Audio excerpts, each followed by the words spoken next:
And we are live. Greetings. What's up, guys? Hello. We are back with another episode. Wait for some people to come on.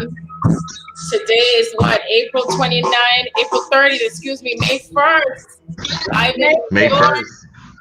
Atlanta, Georgia. And where you at? Hey. Where are you? Oh, I'm in Melbourne. All right. As usual. Kelly. Australia. All right. Welcome.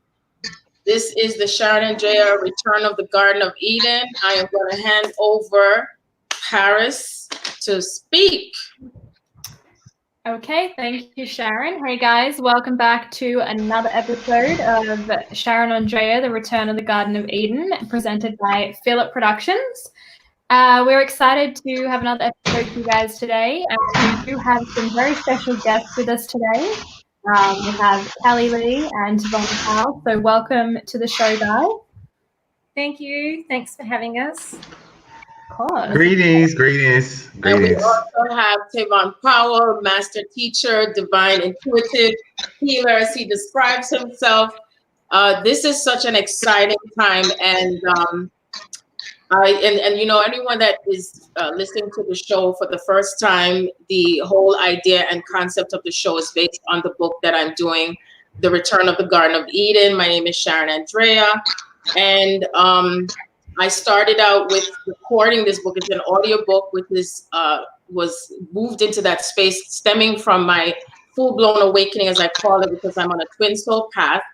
And the book in and of itself is what we call the modern Bible, is what Spirit says. It's coming from the feminine principle. And the book itself is comprised of so many things. If anyone would like to know what the book is about, what is it going to be comprised, when is it coming out? It's coming out in its due course and time. So the concept of the show is based on the book itself.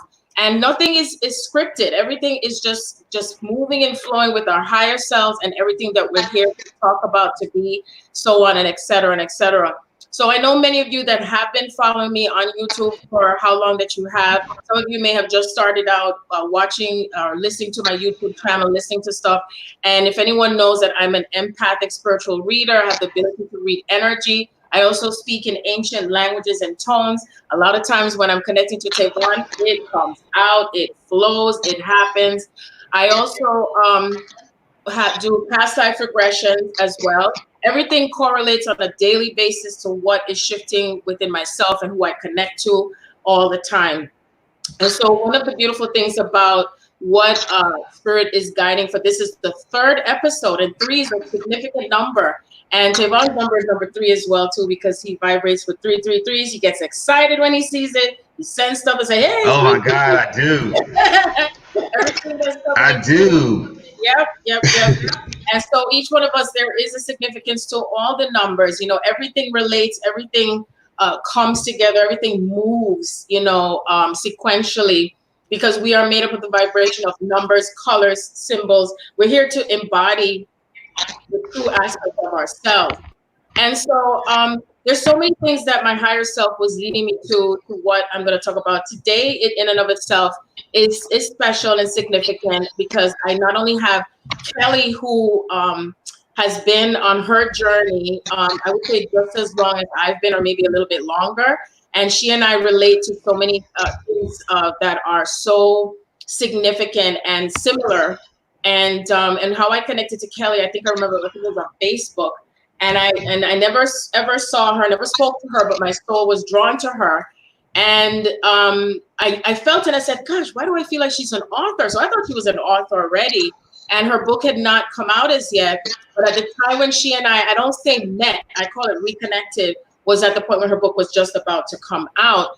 And I realized from speaking with her that a lot of things that she spoke about in her path, that other people that I had listened to, followed, or whatever, it just wasn't resonating fully with me until when I connected to her. And especially because she's one, I would say, of my soul sisters that I could talk and talk and talk and talk and talk for hours and hours. So we just And we just go on and on. And it's just so much data that was, be flowing and flowing and flowing. So I'm so pleased and honored to have her on today, the third episode, which I know she'll be back on again, and Ta'Von will be back on again for sure. I can tell you that. And she's going to be speaking about her journey, her path, and how she's also experienced a lot of things supernaturally. She also is aware and has acknowledged that she embodies a little bit more on the masculine side, and she will be able to help and assist those who are, I would say specifically, if you're in the female body and you feel that you are more on a masculine energy or principle, because, and when it comes to the path, we embody both, but some of us embody more than the other. And, they say experience is the greatest teacher. So why not be able to connect with someone who is going to be able to assist you? So she has written her book, Flying Without Wings. And that book is based on her path and her own awakening to how she connected to her divine masculine. So during the course of the show, we're also going to have questions. So if anyone has questions that you have, that you'd like to talk about certain things, if you want someone specifically to answer that question based on what you're hearing, please feel free when the time comes to put your questions out there. And I want to also introduce Ta'Von. Ta'Von, oh my gosh, when I connected to Ta'Von, that was, I would say, one of the most astronomical connections that I had at the time because of where and how he picked up on me energetically without me saying anything.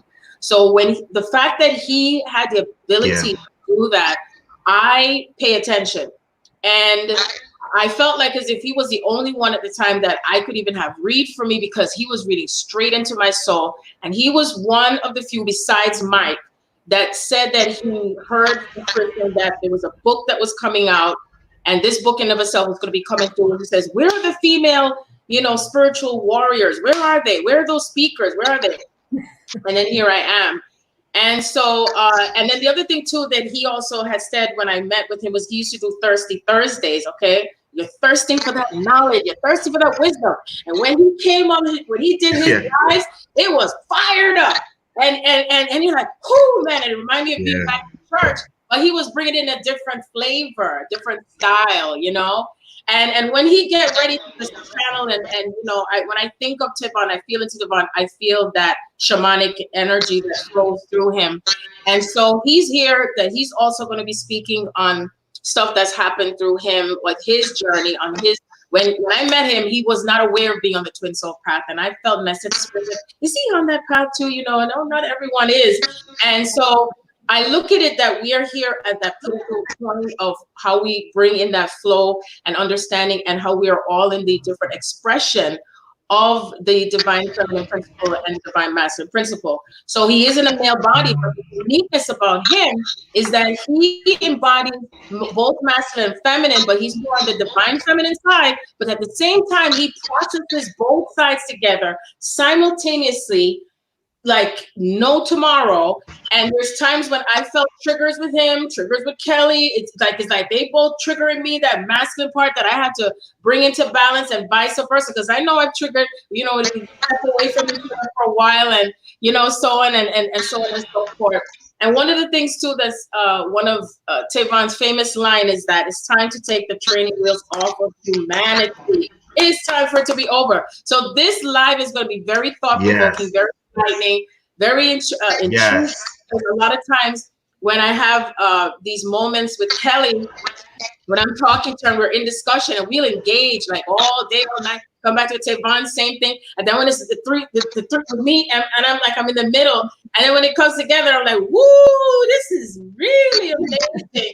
So when I feel like with Ta'Von, and why Spirit says it's so significant also to do with his energy being here, is that I know many of you would love to hear, even so that, I know when you look at and you see a female in the masculine energy, like, I get it. But then when you have, he's in the male body, but his path is the same sex template, which again is another expression of that higher divine love.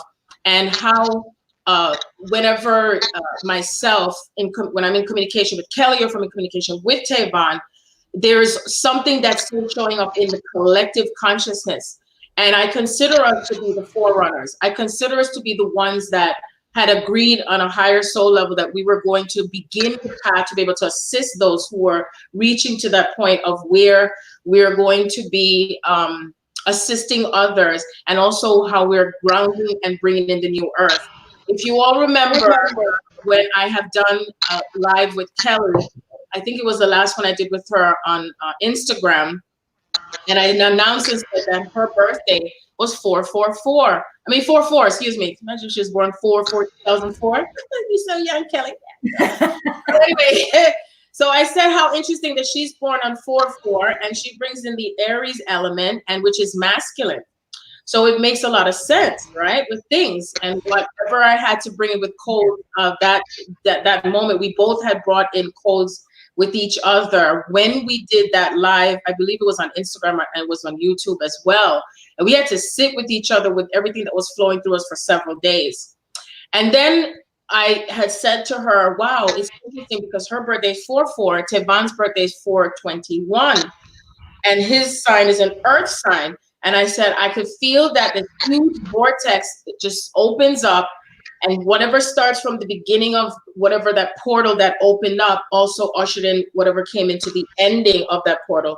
So it was no coincidence that a couple days before my phone rang, my twin Rondi, Ta'Von was already picking up on my higher soul galactic self. He said, Sharon, I keep seeing your name everywhere. Sharon, that, Nefertiti, da, da. I'm like, I don't know, I guess so. And then so the energy just came in. So anyway, I just wanted to just introduce one of the two, I would say one of my bestest connecting sistren. I would say, you know, because we all could use someone. Always could use someone in the sense of having someone in our lives that we are assisting one another with our path, and where we've had to go through the fire and the hell and the brimstone and the processing and the joy and the laughter and the anger, and you know, and having that open ear and thank you for listening to me, thank you. You know, we're mastering ourselves and we're also assisting one another. And one of the things that I talk about in the book is how we're not having to do this by ourselves anymore. We're not in the past too much before where we are working towards our true love path, and then it stopped and it never completed. When Yeshua walked the planet, he and Mary Magdalene had to do it practically by themselves. Now that many of us are awakening to the path and humanity is awakening to whatever level that we are moving through these filters, again, what brings it into a stronger step of what we're creating is the unity of all and the unity consciousness of what is creating on earth, and we're doing it together whether we're aware or not. So the thing is that come back to that place of true love, we're breaking down what has been the blocks, we're breaking down the pain, we're breaking down everything that has been that block, everything that feels like it has gone against us, but it's for us, okay? So I wanted to just say that so far. Later on in the show, I have something very, very special my higher self is guiding me to share, which will have such a huge impact. I would pray and hope for that it does, and that it's something that you take within yourself to everything you hear today, and what may, I would say, bring you to another level, another state of awareness, because it's all about awareness. It's all about remembering yourself. And when we connect with one another, there is always something that we're receiving as a gift with each other. The key is to be able to have a listening ear and an open heart. And so I'm going to give the table back to Paris and what she would like to do. And I'm going to find some music for in the background. Okay.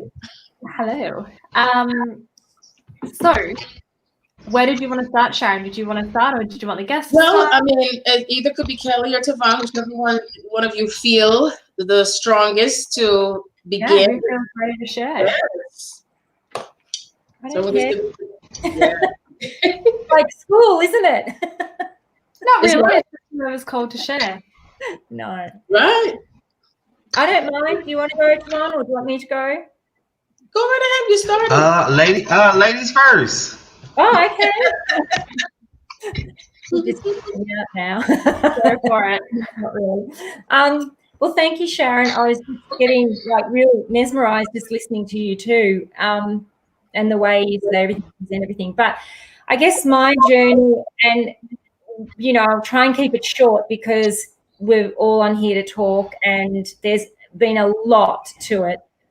So I possibly started my journey, well, from when I was a very young girl, and that's what my book, and I am going to show you my book, Flying Without Wings. This is my book. And so anyone that's read this or read the synopsis will kind of get that I have been quite an awakened child, where a lot of others aren't. And without reading the synopsis in the back of the book, it's gosh, there's just so much coming through that I want to share. But basically, I never ever felt like I fitted into this world, and I knew from a very young age, like from 3, that I was from somewhere else, and this wasn't home. So I really explain. There's a lot of things in my book I go through, but I really explain how I navigated through that, basically. And I felt this energy that was traveling with me, which I didn't know at the time was my beloved in this life now. My one soul connection here. So I felt him traveling with me in energy, but I just thought, as a kid, you have an invisible friend, and I could see the invisible friend, and, your parents and everyone just goes, oh, well, that, she's got an invisible friend. And that's how it started out, right to the point that I used to set a table place, like at the table, I used to set a place for my invisible friend. So as I got older, this energy traveled with me, and I honestly, you've got to get the book and read it to see how detailed it is. It was just amazing, and what I could feel. And I felt my whole life that unconditional love from this energy, where people would say, they have a near-death experience, and then they cross over and they feel that love and go, oh, my God. Well, I didn't have to do that to feel that. It's like this energy, my energy friend showed me this love all the way through. I felt so protected. And at the time, as I said, I didn't fit in. I felt weird. I was seeing, angels and spirits, and I felt connected to another world. I felt like I lived between 2 worlds.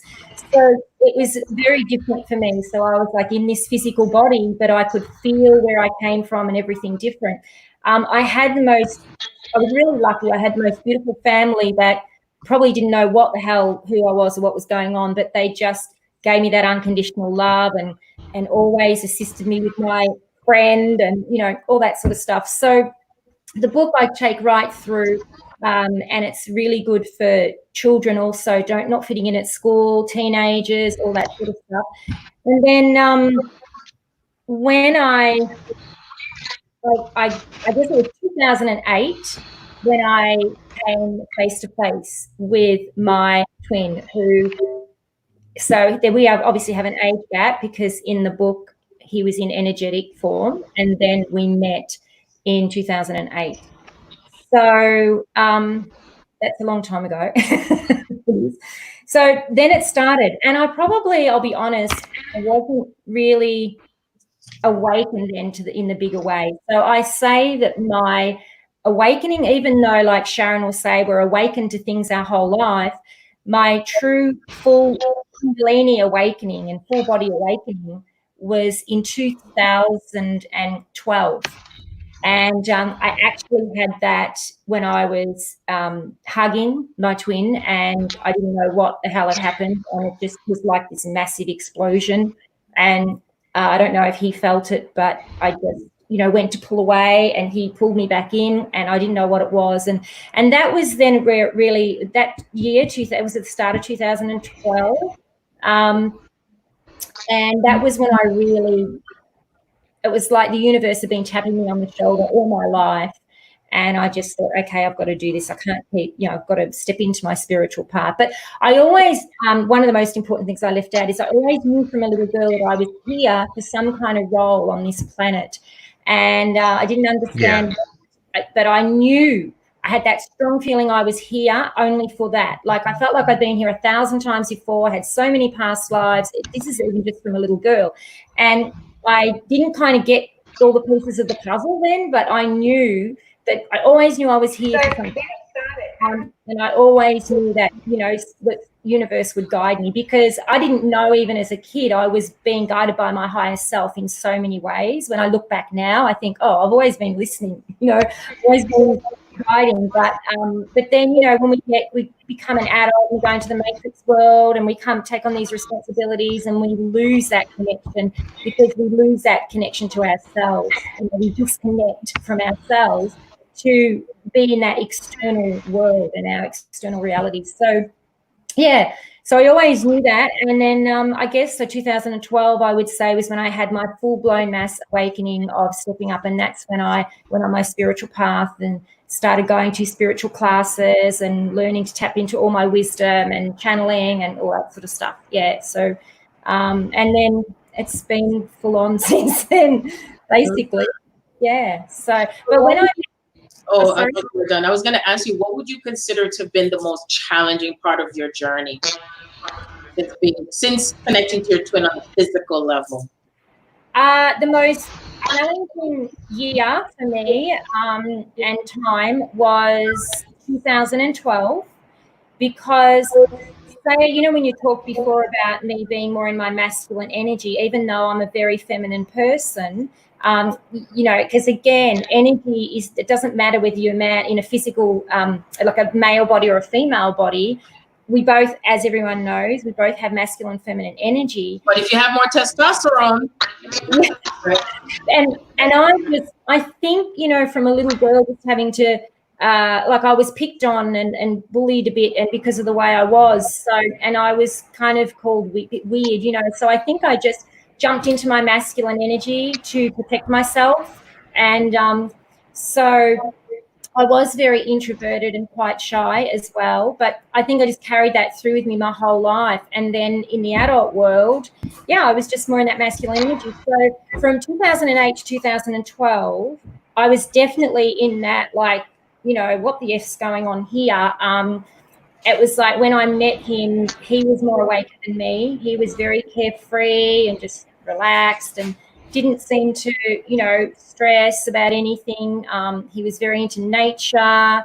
He had his own way that he'd meditate through other ways. He was just, and I was just like, oh my God, I talk about it in the book, how I felt when I reconnected with him in the physical and what he showed me. So for the first few years, he was showing me a lot of things, not just being himself, because he had that incredible, master angelic energy. And I remember thinking, my God, it's just like I've come face to face with, with this pure angel or something, it was just incredible. And so 2012 was when I fully awakened, and I was trying to navigate this connection from a 3D perspective. And that was just a real shit show. It just it wasn't working for me. And I was running and I was trying to, I wanted to see him, but then I'd run away, and there was all sorts of things going on. And I'm sure then he was doing the same thing, because it's all, mirrored. And I'm trying to make this short. There's a lot more detail, but I'm just trying to make this short as I can. And then, but 2012, it was like, I just can't do this anymore. I just have to know what's going on, So it was really hard.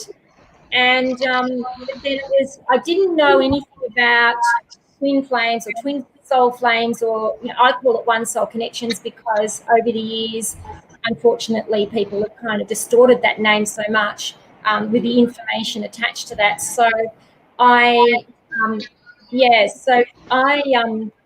didn't find out till 2013, and I kind of said, because how did you find out that you were on the twin soul path in 2013? What made you? Well, my spiritual teacher that I was working with and going to classes and stuff, she'd done a few readings, and she had said to me, you and him, she picked him out straight away. She said his name. I didn't tell her a thing. This is my first reading I ever had for her.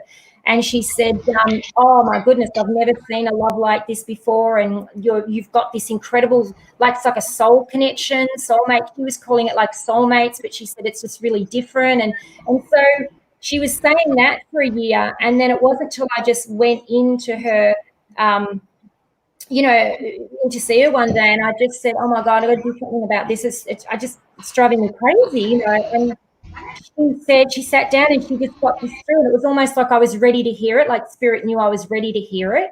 And she said, "Oh my God, this is a twin flame connection." And I said, "What is that?" And she, that's what we all said. What's that?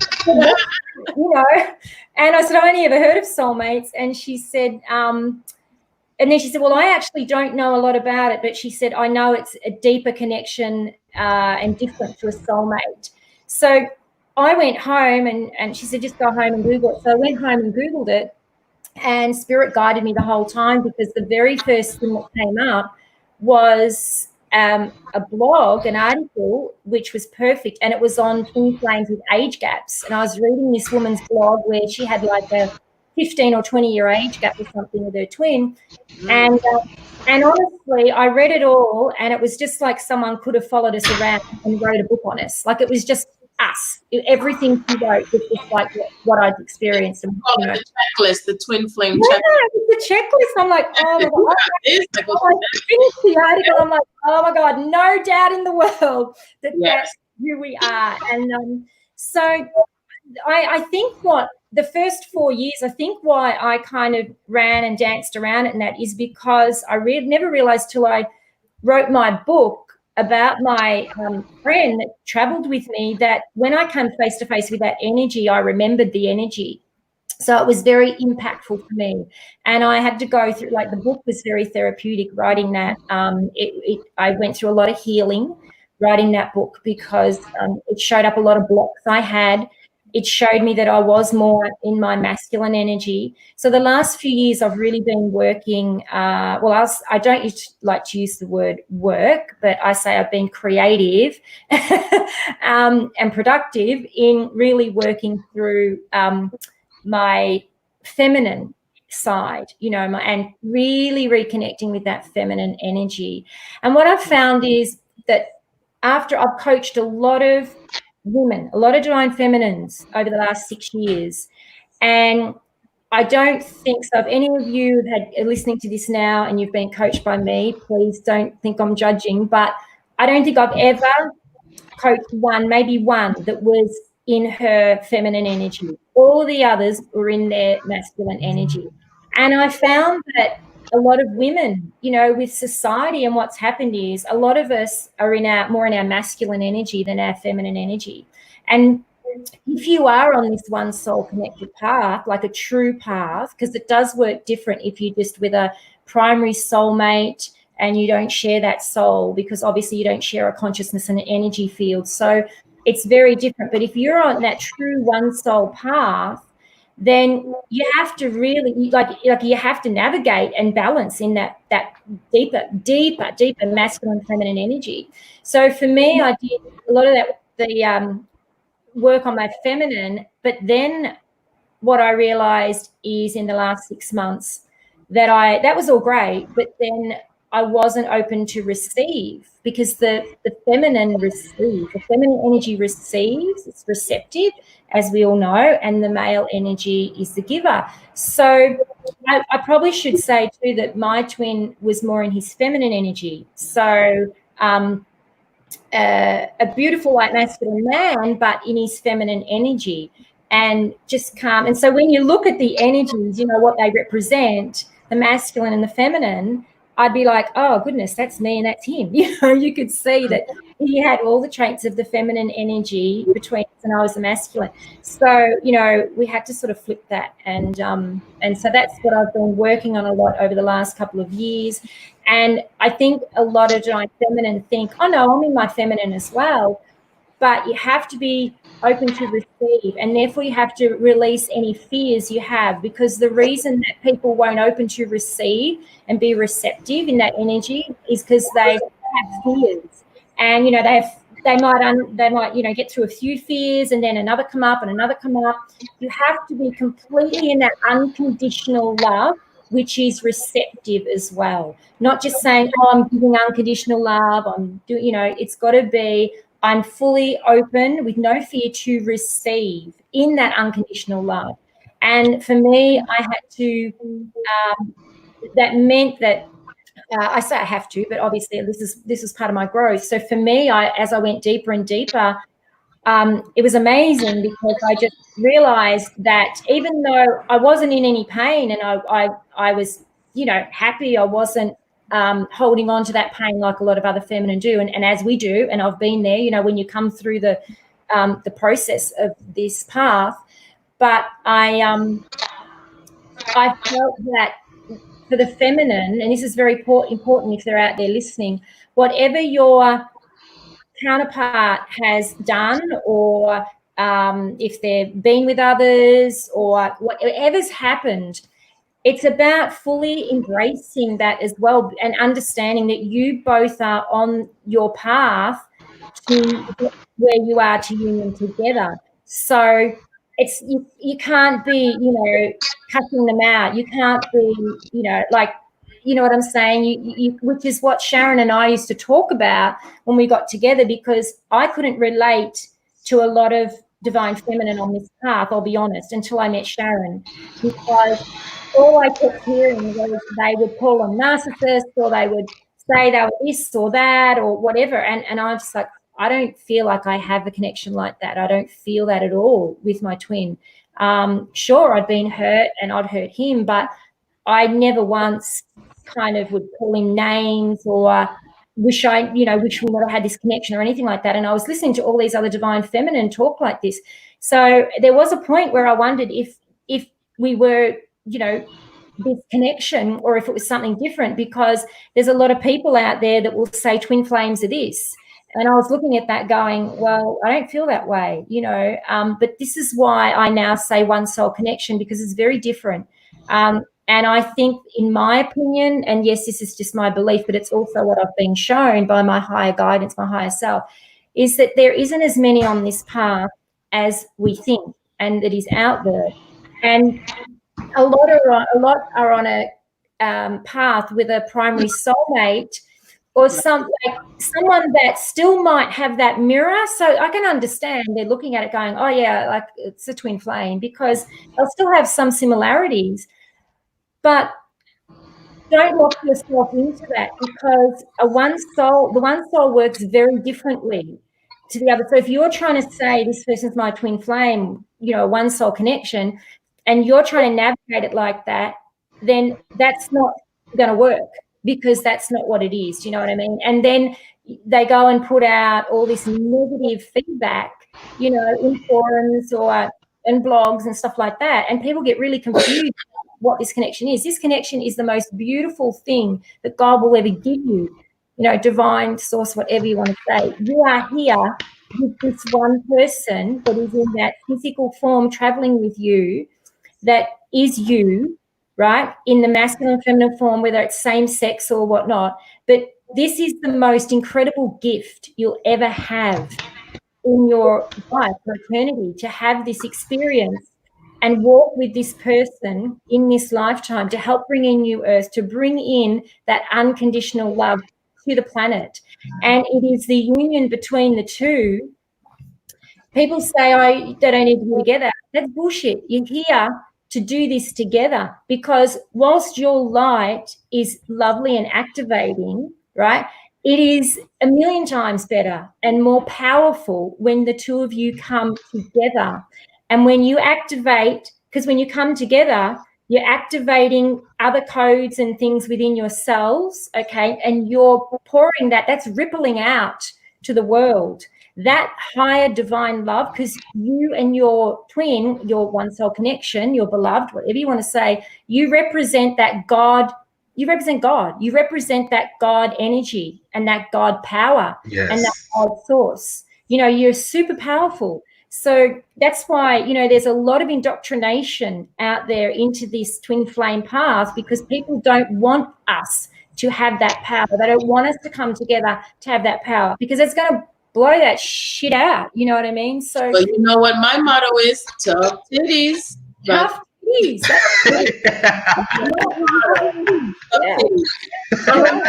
Remember too that we are the ones that are breaking ground. When they say something's groundbreaking, and listening to you, and Kelly had said some very key points, especially because from those who awaken to their path and their journey, and you may not necessarily have the label for it as yet. The key is that there is something happening on a cosmic level, okay? And it's to get us back into connecting and reconnecting to ourselves, reconnecting to source, you see, regardless of the label of the path.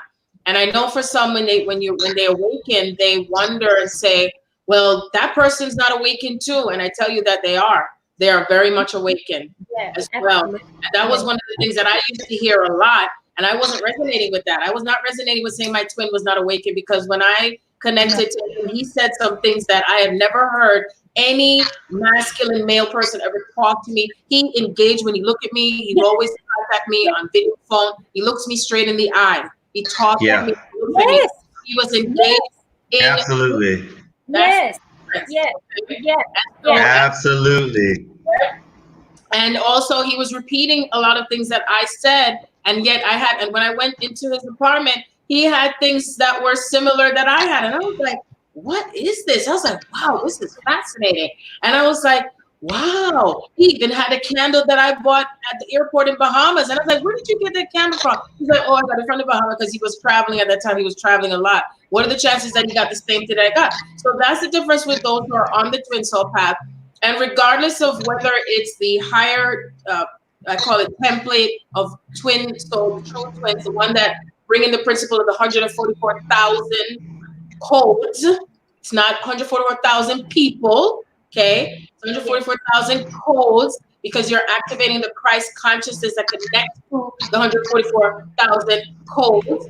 And in and of itself, we ground what the energy of the new, I would say, connections on earth are going to be, what the new relationships are going to be. Yeah, So, we're showing the new relationships in that divine love. Yep. So one of the things that I knew when I started my path is that even though I was taking bits and pieces of information from different people, whether they were a teacher or this or that, remember what I said before, always come back within what feels right. Because remember, you could be getting a reading or a session or connecting to someone that's working through their shit. They're working through their stuff. We're peeling back the layers. You see? So what happens is I'm sorry, Kelly. What happens is during the course of the awakening, as we're peeling back the layers, what happens is sometimes when people uncover the truth, they go back to the old programming. They go back to the old stuff that they were taught, or what they have taken in from other lifetimes. You see what I'm saying? And most people are afraid to face themselves with the truth of what that true template of divine feminine and masculine principles is. Yeah, exactly. Yeah. And I think that's the thing about what you were saying before, just going back a few steps, because a lot of the divine feminine has felt that the masculine hasn't been awake. But that was one thing I never resonated with, because I'm hearing something in the background. It's like not me. You? Is it mine? I don't know. I'm hearing like a buzzing, like someone's getting their phone ringing, or they're getting notifications from here. You hear that? I think it's one, and I think there might be someone outside. I'm hearing like a door slamming too. Yeah. You hear it? I wasn't hearing it. Okay, go ahead. Start again. Yeah. So I think that was one thing. I knew that he was more awakened than me, and that I'm not saying that maybe we didn't, but neither of us didn't go back into, like you said, go back into the old ways and run from it or do this and that. But I know when we first reconnected with the physical world, he was more awakened. So it's just not possible for one to be awakened and not, even though I knew that when I was in the physical. So a lot of the divine feminine say that their masculine's not awakened. That's not true, and it might look like that from the physical, but that's not the case.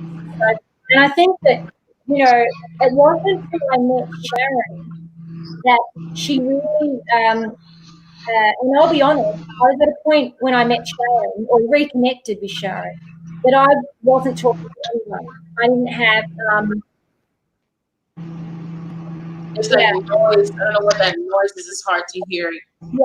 Yeah. So maybe, is it yours? I just want to check because it's like a buzzing sound coming in. Do you hear it? Ta'Von, mute your mic and see if it's still hear it. Can you hear me? Yeah, but can you, if you mute? Okay, I muted Ta'Von, so I think it was coming from Ta'Von. I think. Yeah. Yeah. Okay, go ahead now. I can hear you better. Yeah. That's good. What was I saying? I didn't want you to be shouting over and then sing greetings, Mary. Greetings, everyone. I don't want you to think we're just like There's a lot of noise. Yeah, it was in Ta'Von's background, so I muted him. When Ta'Von is going to speak to her, just raise your hand when you're ready to respond back, and then I unmute you again. Go ahead. So when I met Sharon, I was at a point where I wasn't really talking to anybody. Like I'd been off Facebook. You were recluse, I remember. It's like I took you off the mountaintop. Yeah, because I realized that I'd just spent too many years in groups and on social media that I was looping around with all the crap that was out there. So and I knew that I would never fully go inside myself properly and stay there, like, and work through stuff even deeper again if I, so when I met Sharon, I'd already been doing that for a while. I kind of was doing it the whole time I was off writing my book from start of 2017. Or about March or April of 2017, I kind of removed myself from everything. But when I met Sharon, reconnected, I should say, I then started to understand. And I've got to be honest, I was a bit like, I don't know if I want to start talking to someone again, because I had been talking to divine feminines and experiences where they just didn't get what I was feeling and what I was sort of saying, and I was ready to kind of go deeper into other areas, and I didn't want to, be looping again. But then Sharon told me who she was and what she's here to her role on the planet and everything. And I didn't realize, which I'm so grateful to her, of her explaining that the divine feminine has to come into her power first, because the divine feminine leads the way to union in terms of, you've said it before on many of your lives, you've explained to others out there, men and women, how it works. And I didn't fully understand that the divine feminine has to really be in her full-blown power first.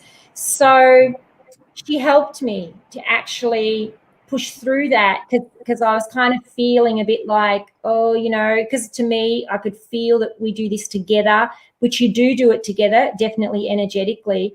But if the divine feminine is still hiding herself or still in fear of things, still in fear of speaking out, speaking her truth, worried about what people are going to think, family, friends, anything else, then she's not then stepping into her true sovereign divine being. And so she's really, I'm most grateful that Sharon's taught me over the last couple of years, that is the role of the divine feminine first and foremost, to really, to get to that point. So thank you. Yes. And, just to piggyback on, on that, because yes, the divine feminine leads the way, and it's not to hold a concept that's based on old relationships that, why am I doing all the work? Because I used to do all of that, written all the, I'm doing all the work and he's not doing all the work.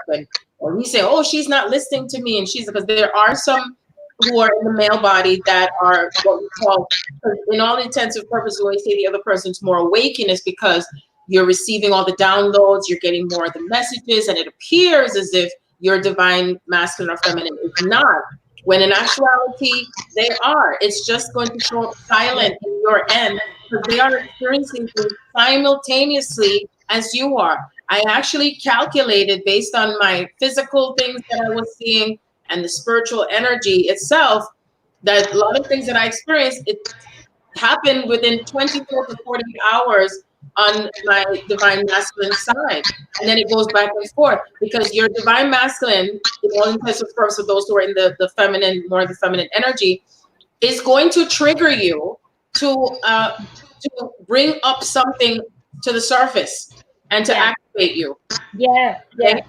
And if you don't get it and receive it directly from your twin or higher connection, you're going to get it through someone else that's close to you. And they're showing up as you. So we can't hide from the truth as far as what happens. And so you become triggered and activated. And then once you, I would say, process and reach to a certain level in awareness and consciousness of whatever is showing in front of you, the energy and the thought process that's shifting within you then moves back in the other direction to your divine masculine. Then your divine masculine shifts with something that will almost be like having another type of nirvana. And it's like that part of you is exponentially bringing itself together. So it is never separate. It's never only one-sided. Never, ever, ever. It just looks differently. It's like, I always compare it to a female who is pregnant and has many different types of pregnancies, many different types of ways that she will give birth. And it doesn't take away the fact that she still got pregnant. She still gives birth in some way or fashion, but it's not the same way. And it doesn't mean that one is not having the experience just because it doesn't look the same as yours. Okay. And that's how it appears. And so each person that connects between yourself, your twin, and how I connect to Kellie, because she represents a specific DNA that is shifting on her genealogy line, where she is in Australia and that part of the continent, and I'm over here, and Ta'Von is in Atlanta. Everything's moving simultaneously. And the people who represent the ones that you feel that may not be at the same sequence as you are, they're assisting you on your path to bring the unconscious to that conscious place. You're making the unconscious conscious. You're making what's hidden conscious. You're bringing what is hidden or deceptive into its awareness, so that way you make a new choice, and that's what changes the timeline. That moves the energy. Yeah. Okay? I was just thinking when you said that too, when we met or reconnected, we had both been given the same information a few years earlier in 2015 that neither of us knew to each other. Yeah. And that was in 2015. I was living in far north Queensland, and I just knew that this connection and this energy we had and I was feeling was different to what people were some people were writing about. So I said, what who are we? Like, what is our connection? And anyway, and that's when I got a diagram and everything, and I got told that the original one of the pairs, original twin flame pairs, so connected pairs, split the first split the fourth. And this was information I shared. I had my own group at the time, and I shared it a bit in the group. And there was only a couple of other women in that group that kind of really resonated and said they felt like they had a different type of connection too. And then I met with Sharon, and I don't know which one of us mentioned it first, but then the other one said, "You got exactly the same information." And we went, "Oh my God, we've got the same information back in 2015 about each other, about our own unique path, and we didn't even know each other then." Mm-hmm. So, that was a bit. So to wrap up this part in itself is that you follow, not you, Kellie, you, but you, all of us, me's and yous. When you feel that strong inner passion, knowing, that's the feminine energy that's bringing in what has been missing off of planet Earth. It's not to do with a takeover. It has to do with what we're balancing and merging, okay, with love. And love, the love that comes with this is the passionate love, the fierceness of this love. It's not sitting dormant and dead inside and hoping that someone else is going to do it, okay? So when she rises to her power, that means she's bringing forth everything within her to what it takes, like pushing out that baby. And I've had hundreds of dreams, I don't know, it's hundreds, so many dreams of giving birth to myself and moving through the fire, So anyway, I wanted to now, because we're heading into the 1 o'clock mark, to bring on Ta'Von now too as well, and we're going to piggyback with information and everything else that comes together with our union space. Because right now with us that's here, it's a union space. It's a union energy. It's what comes together with different forms and thoughts and expression of the divine. Okay. And each one of us is here to activate that part of ourselves that's dormant or hiding or in fear or in doubt, or, we're like children here. We have to be like children. Because if you're staying in the mental space of, well, it got to make sense. And all that's our children, they don't give a fuck. They just do whatever. If you tell them not to do something, they're going to go do the opposite. Because they're in a freedom and they're not thinking about danger. They're not thinking about what anybody says. They will go behind your back. I know that because I was a child too, still am. And I have my own children that I've seen, no matter what generation of that child, still going to jump on the bed when you tell them not to. They're still going to sneak and go out into the kitchen and go eat something. They're going to do something. That's children. And they're in the delight of what? The universe. Because they're free, they're open. They're open, okay? And this is the place where you take yourself in order to receive, in order to bring in that which is and bring us back to the truest nature of who we are, okay? So on that note, I'm going to bring Ta'Von in now. I'm playing Here I Am Baby in the background, but I can't turn it up because they're going to flag that song. So just pretend you're still hearing it. Like, really listen good. Here I am, baby. Pretend that we're in the studio and Ta'Von is coming on the stage. Woo! Oh, my God. Listen, I'm so excited to just be in this space because I know this is a divine, it's a divine order to this. And I don't know, I don't physically know you, but I feel like I know you, Kellie and Paris. Sharon has always forwarded me messages from you all, and I'm always having these divine revelations from those messages. And I'm in a state of gratitude to be in this space with you all. You all are very powerful women. And when I first moved into out of the Christian paradigm, and I started moving more into a higher state of consciousness, I kept asking Source, and I was working with these readers. I said, where is the divine feminine voice? You keep all of these. I said, there's no way we have existed on this planet, and it's no way we have existed in this reality. And the divine feminine voice is not known. It's always a male teacher. It's always this one and that one. And when I met Sharon, I said, oh my fucking God, there she is. I don't know if I was quite ready for what I was going to receive. How many times do we end up being on the toilet at the same time? Let's keep it real. This was be like really authentic. I'm on the toilet. Did she just crack you up with her messages? And I mean, oh my God, I would run to the toilet. I would say, this lady is crazy. Like, what is she talking about? But the beautiful part about it is the prayers that I have been asking God. I said, it's the prayers that I have been asking God. I said, because I've always, in my entire life, I've always been led and driven by that feminine energy and power. And I've always, even in church, I grew up a Seventh-day Adventist.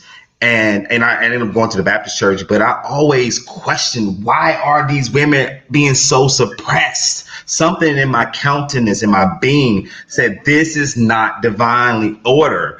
Something is missing, and something is off. And even having my journey, and I think, like I tell people all the time, if I wasn't having the same gender experience, I probably would have been caught in the matrix. Because I was having that experience, and I was questioning everything.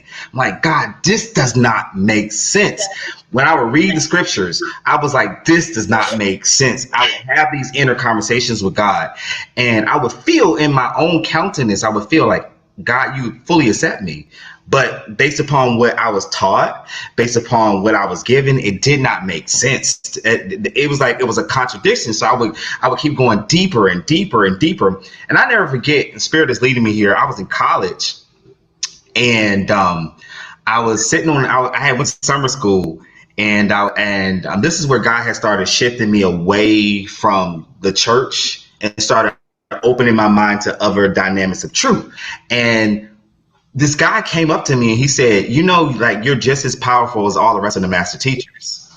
And I looked at him because I was still stuck in religion. I was like, I went and put on my Kurt Franklin CD, and I was like, that's the devil. That's, you know, no, that's the devil, that thought, that idea, for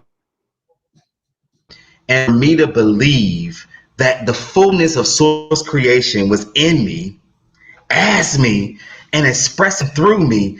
It was a contradiction to everything I had been taught. Wow. And I tried to run away from it. I tried to push it away. I tried to say, that's not possible. That's not me. But as I begin to surrender to the presence within me, as I began to surrender to the fullness that was in me, I started meeting people, and I would have experiences where I would have conversations with space energy, which aliens I call space energy. And I would meet these healers, and I would meet these readers, and I would meet all of these beautiful people. And to get on the topic, like when I first was introduced to the twin flame path, I was kind of similar to Kelly. I thought it was a bunch of horse shit. I remember. You experienced it yourself. I said, God. You know, I did. I said, God, these people are fucking crazy. I said, what are they talking about? And I didn't resonate. I could be very transparent. Right. When you realize. I can't. What you say? When you realize that you were on the twin soul path? Perfect. When I first realized I was on twin fate path, I believe it was 2015. Okay. Yeah. I had a bit of a different reaction because I'd already been in that, what the fuck is this? And then yeah. Then when I discovered and read that article, I was kind of so relieved. Like, oh my God, I'm not a fucking fruitcake. Like, oh my God, you know, everything I'm feeling it's like I knew everything I was feeling was real. But I just thought I'd never seen this in physical world before. I'd never seen this connection. I'd never seen, you know. And I was married before, and he's a soulmate of mine. You know what I mean? I was divorced at the time, but I'd had other experiences. But so when I found out, I didn't do the this is horseshit thing. I just went, oh, thank fuck. I just know now. Like, oh my God, it's amazing. Now I kind of know what it is. Yeah. So anyway, sorry to interrupt. No, you perfect. But okay, so it's two dynamics. So I was already at this point in 2012. I also had my awakening around 2012 where I moved and I started doing readings and working with people. I've always been a channel for source my entire life. So I can channel information and detach my own consciousness from it. And so I was reading for people that were on the path, but in my human consciousness, in my 3D self, I didn't fully grasp it, understand it, or accept it. So though I was working with people that were on a journey and I could feel the vibration, I could feel the downloads, I could feel what they were embodying within myself because of the blockades that I had, I could not fully accept it. And me being in a male body and also, you know, having my experience, I was told that it was not possible. And I had believed it was not possible for somebody that is in the same, to have on the same gender to have this type of experience. So I had those blockades going on in my consciousness while I was navigating the path. So when I met my twin, the funny thing about it was, God is so funny. I think God is hilarious. God is so funny. Oprah is super hilarious. So I'm leaving. I moved to Spirit had moved me out of. I was living in Washington D.C. Spirit had moved me to Atlanta, Georgia, where I am now. And I was leaving. This bar in Atlanta called Bulldogs. And I'm walking down the street and I'm listening to my music and I'm bopping and moving and all that. You know how I do. And I see him and I stop dead in my tracks. I stop in my tracks. And at the time, he's a street worker. And I stop in my tracks and I look at him and he looks at me and I said, oh my God, where have you been all of my life? And so he looks at me and we look at each other, but my heart chakra was going off. My heart chakra was going crazy. And so I did something I never do. Because of where I come from at that time, I still had a lot of judgments that I was working through. I was in the military and I'd done all this whatever human stuff, and I was thinking highly of myself. And I say, it's impossible, God, for this to be the one. But that's how God works. God always gives us those experiences that makes us go to a deeper understanding and a deeper perspective of ourselves. And so I see him, and then I'm like, okay, I need to spend more time with you. And so I go to at that time I was working part-time at the Hilton Hotel. So I get a room, but I had no desire to sleep with him. None. And we just sat there and held each other and cuddled. And I'm like having this war within myself. I'm saying, God, what the hell is this? Like, this is something beyond what I have experienced before, which is a lie. It's beyond where my conscious mind was at the time. My soul recognized who he was from day one, but the programming that I was filtering through and the program that I was shifting through had not reached that full acceptance yet. And so we cuddle, whatever, and we talk, and I give him my number, and I'm still, so at this point, I go back home and he goes about whatever he got going on in his reality. And I'm like, I'm sitting there, I go back to the house and I'm saying, God, what the hell was that? No, I'm like, God, what the hell was that? That was different. And I kept saying, I know him. I kept saying, I know God, I know him. But in my mind at the time, I had all this, my man's going to be this, and he's going to be that, and he's going to have this job, and all, what we do, maybe what I had done, maybe I'm not in that point, but I had all this human programming of what it's supposed to look like. Thank you, Spirit. What it's supposed to look like, what it's supposed to feel like, what it's supposed to be. But God had the God within me and Prime Creator and the God within him had a deeper journey for us. They had a deeper awakening for us. And we had to deal with that programming. We had to deal with the judgment. We had to deal with the embodiment. Oh, it's two males. Oh, it's two black males. Oh, and they're operating in the divine masculine and feminine principle. And both of them teachers, and they're having a supernatural experience. I had to go through that, because if I did not get it that way, I would not have grown. I would not have gone into the depths of my soul. I would not have challenged my religion. I would not have challenged my family, but because of the purity of the love, thank you, Holy Spirit, because of the purity of the love and because of the purity of the experience, it purified me. It's continuously to purify me and causing me that love doesn't have boundaries. Love doesn't have limitations. And the more I go deeper into that presence, the more I fully accept what the divine has given to me as a gift. To me, it's so sacred. To me, that the journey is so sacred. All of the stuff I've been in the hospital. I've been almost arrested. Not to say y'all haven't gone through stuff. The physical challenges my body's gone through, the rejection I've experienced my family. It is worth it to experience a divine love of that type, a divine revelation of that type. It is worth it. And I went to a point, I was telling my mom, I was talking to my earth mom, and I was like, that's the one. And she said, boy, you crazy. You crazy.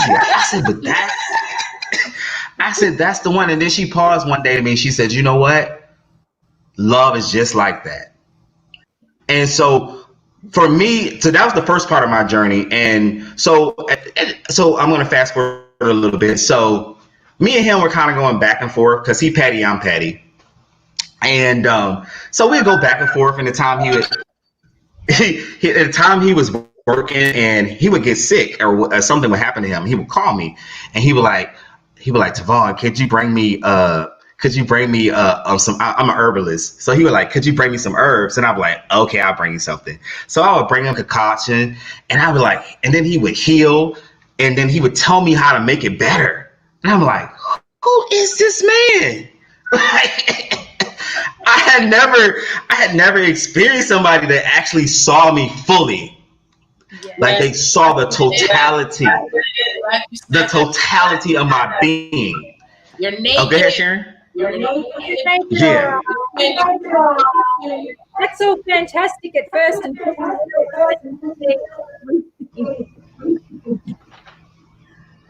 well, I missed the last part. could you hear me? I missed the last part. Let me turn up. I said that you said it correct, that when you meet your twin, you become naked before God. You become naked. You become naked. We're stripping away. Stripping away. Yep. Yeah, absolutely. Mm-hmm. Yes. It's a stripping, and so what happened was, Spirit, I want to give it and then be able to join into this conversation. I want to over talk. So what happened was, so we ended up going. We played cat and mouse, and he ended up coming the first time he came and stayed with me. He came, and I never talked to Sharon about this, and I was friends with Sharon at the time, and I was still in that state where I was afraid of the judgment because I was so used to people judging my journey. And so for me, I went into like this ultra protective mode, like, I'm protected. Ain't nobody gonna know about this, right? And I know she could see through all of the illusions, but at the time I was, but at the time I was like, I'm gonna protect this thing, And so I became so protective of the experience. And so the first go round with him in the physical, we would hang out and stuff, but I had so much respect for his presence and his energy that I didn't want to taint it. And so we would just honor each other. We would come and we would eat dinner together, and we would study. We love studying like the Book of Thoth, and we would study the Book of the Dead, and we would study Egyptology, and we would study just the Bible from metaphor. We just go into this deep state of study and understanding, and our minds and our spirits would be feeding each other. And I was like, God, I would say, God, like, I got to honor this. I can't do this experience like I've done any other relationship. And so I have to continue to surrender more. But like Kelly said, the thing about being naked with somebody like that is they also bring up that shadow. Yes, always. Yeah. They bring up that shadow, and I had to deal with my insecurity. I had to deal with my ego. I had to deal with my doubt. I had to deal with my childhood victimhood. I had to deal with my daddy issues. I had to deal with my mama issues. I had to deal with how sometimes I can be a nagger. I had to deal with all of these things that it was almost overwhelming for me because I'm like, I have to be, only way this experience is going to work is if I be raw. Yeah. Yeah. The only way this experience is going to work if I be raw and I be honest and I be open. Yep.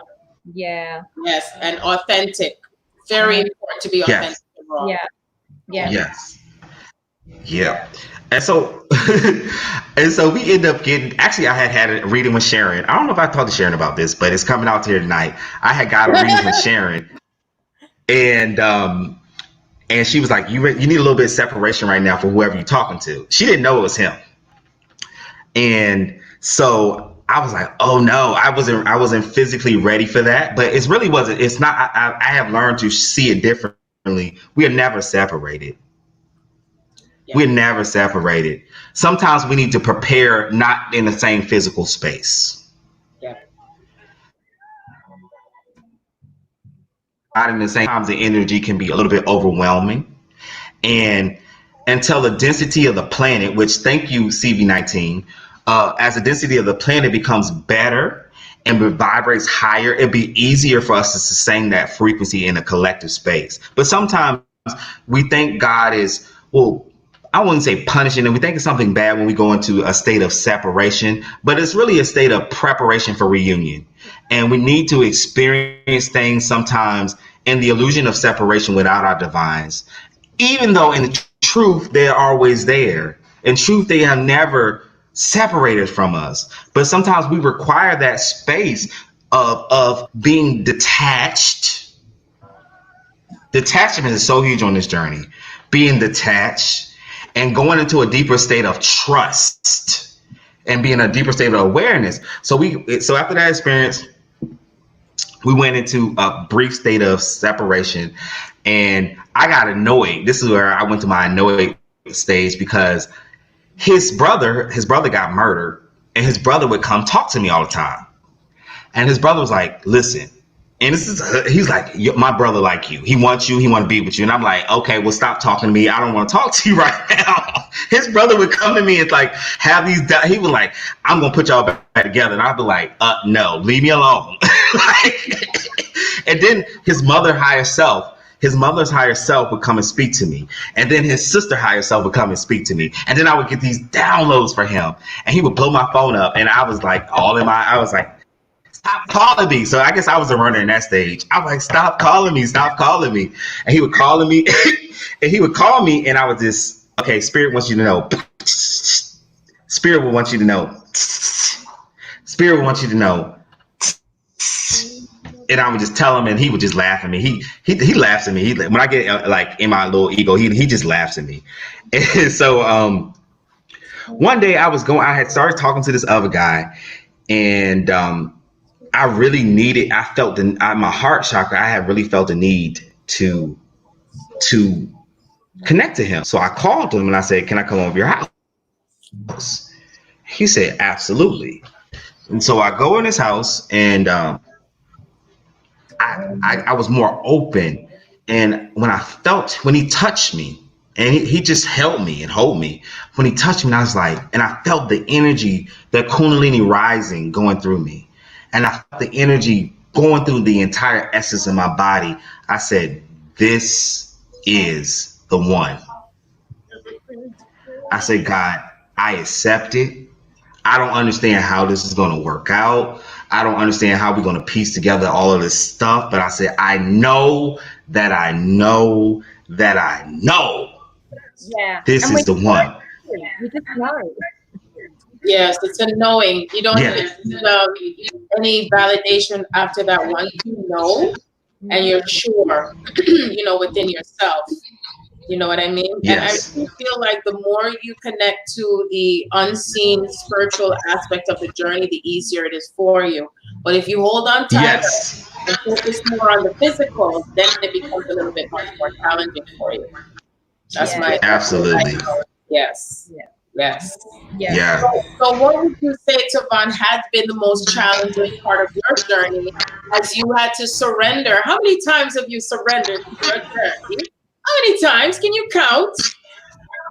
No, it's a daily surrender. Daily, right? How about hourly and secondly?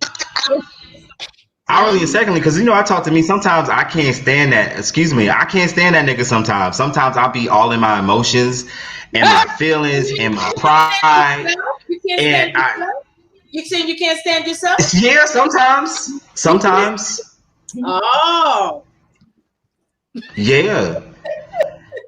And I'll be so in I'll be in the illusion of the emotions and the pain, and sometimes I'm like, God, I can't do this. Like, this is too much. Yes. Yeah, it's too much. But the beautiful part of being aware and the beautiful part of being conscious is, even when I'm in the illusion of what I'm experiencing, I know where to go back to. And that's completing the circle. Yeah. That's completing the circle. You honor your feelings and say, this so-and-so, this mother, this son of a... Yeah. And you still say, Husa, I know that there's a higher purpose. There's something more happening through me. So it's not to you, because you're bringing it back too much into yourself. When we take on those burdens and guilt and feelings of, is it my fault? Did I do something? Yes.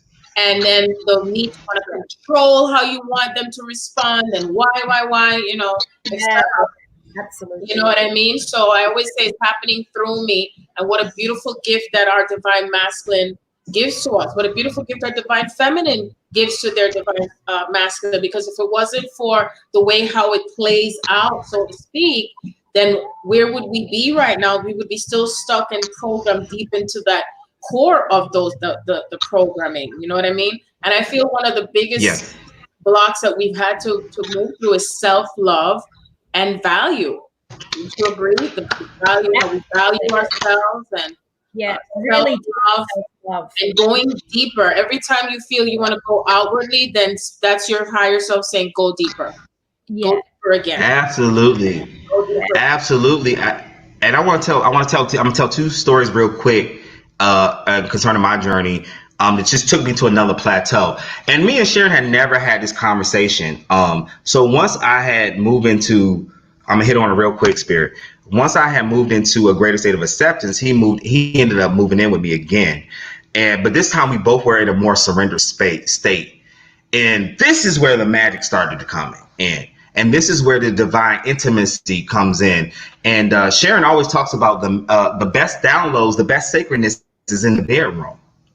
And I hadn't heard that teaching until after I had the experience. So after I had the experience of having those downloads. Oh my God, we would be intimate with one another. And oh my God, I would have Haile Selassie coming to speak to me. I would leave my body. I would leave my body and I would be in the tent. I would be in the pyramids. I would have Yeshua and Mary Magdalene come to talk to me. I would have God Sophia come to talk to me. I would have these beings coming to talk to me. I would get sacred codes coming through my body. I would get codes coming. I would write down codes on my wall. I would get messages I would put down on my wall. And I'm like, I said, God, this experience is not just shifting me. It's not just shifting him, but this experience is here to shift the planet. That's right.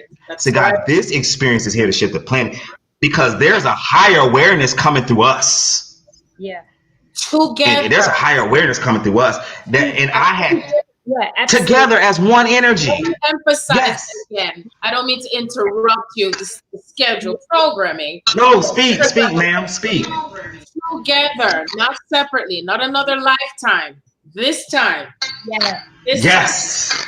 And Spirit is reminding me about the essence of Kairos Gamos, because before you can get to the wisdom is what you receive when you are connecting to your divine complement or your twin soul flame.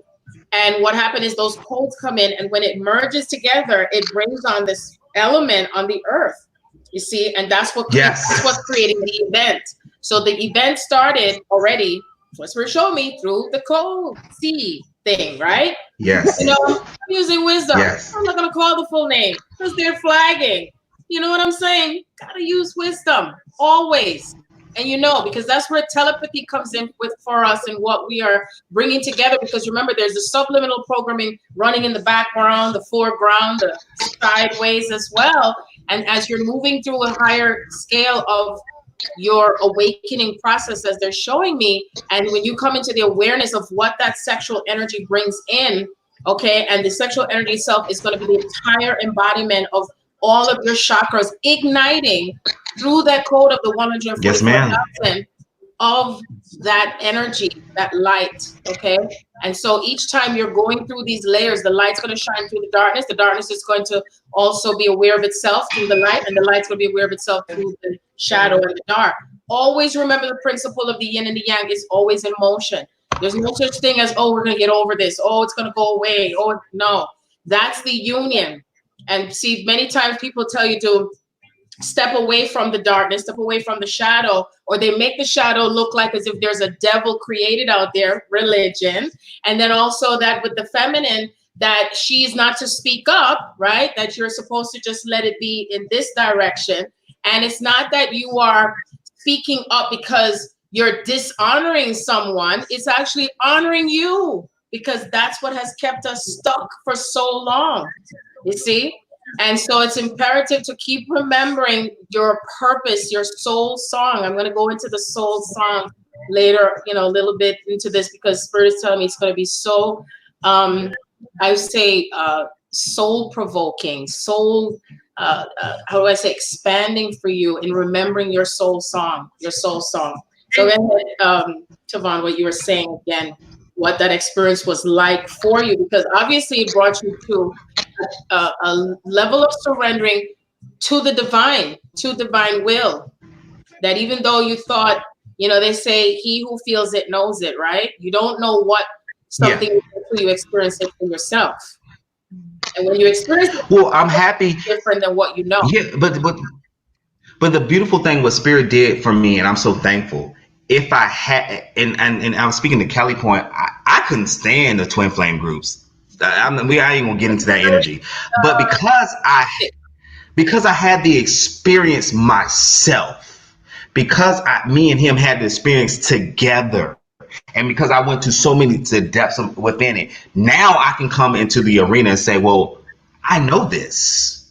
I've had this experience with my divine, and I've had this experience with God. So I'm already stamped in my knowing. So when I go to a person like Sharon Andrea, what she's speaking is just speaking truth to power to what I already know. And the aspects that I don't already know, I will then have an experience so I can embody them. Yeah.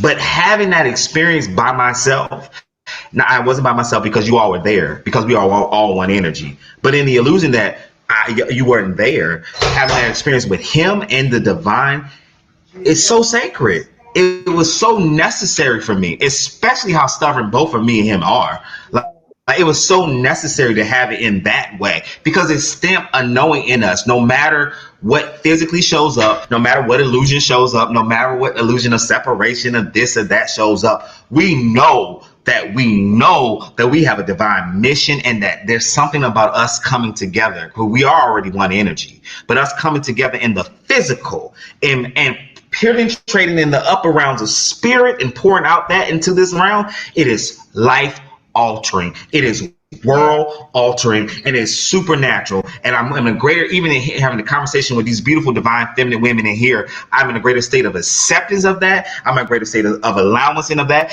And in this such a time now, we cannot be afraid of our truth. Nope.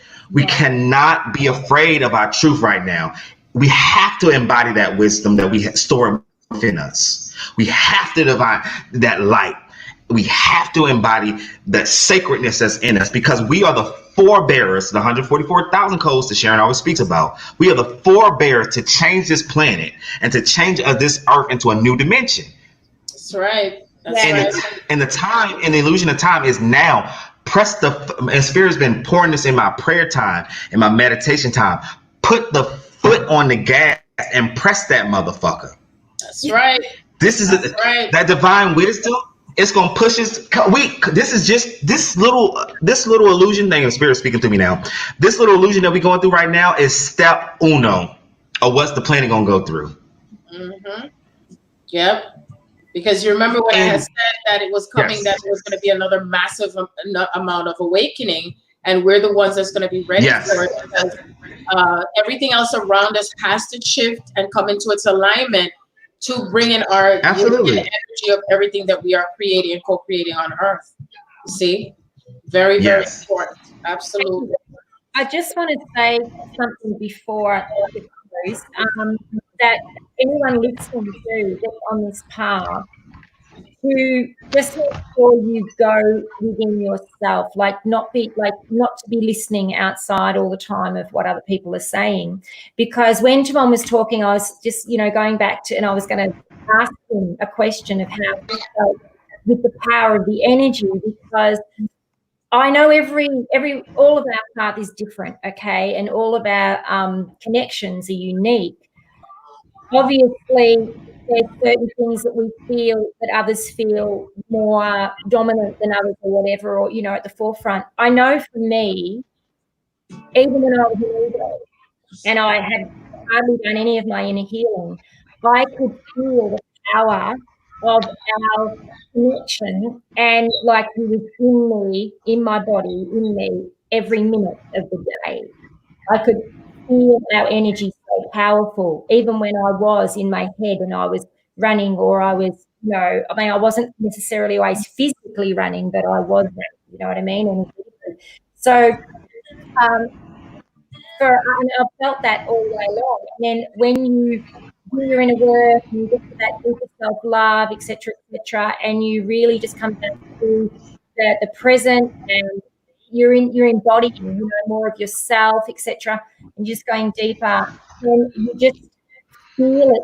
So you feel it in every moment, all the time, and well, that's what I do. So I don't know, but for me, what I'm trying to say is that when they're listening to too much of what's going on outside, or reading this and then reading that, and people are getting confused, the best advice is come back to yourself and to your heart, not in your head, but drop into your heart and really feel what you feel, and, some start that you've had, a lot of the time, for years.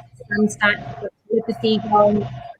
But Ta'Von, did you feel when you explained it, when you're in your physical separation times and everything, could you still feel the essence in you every day, every minute of the day? Or did you not have that experience?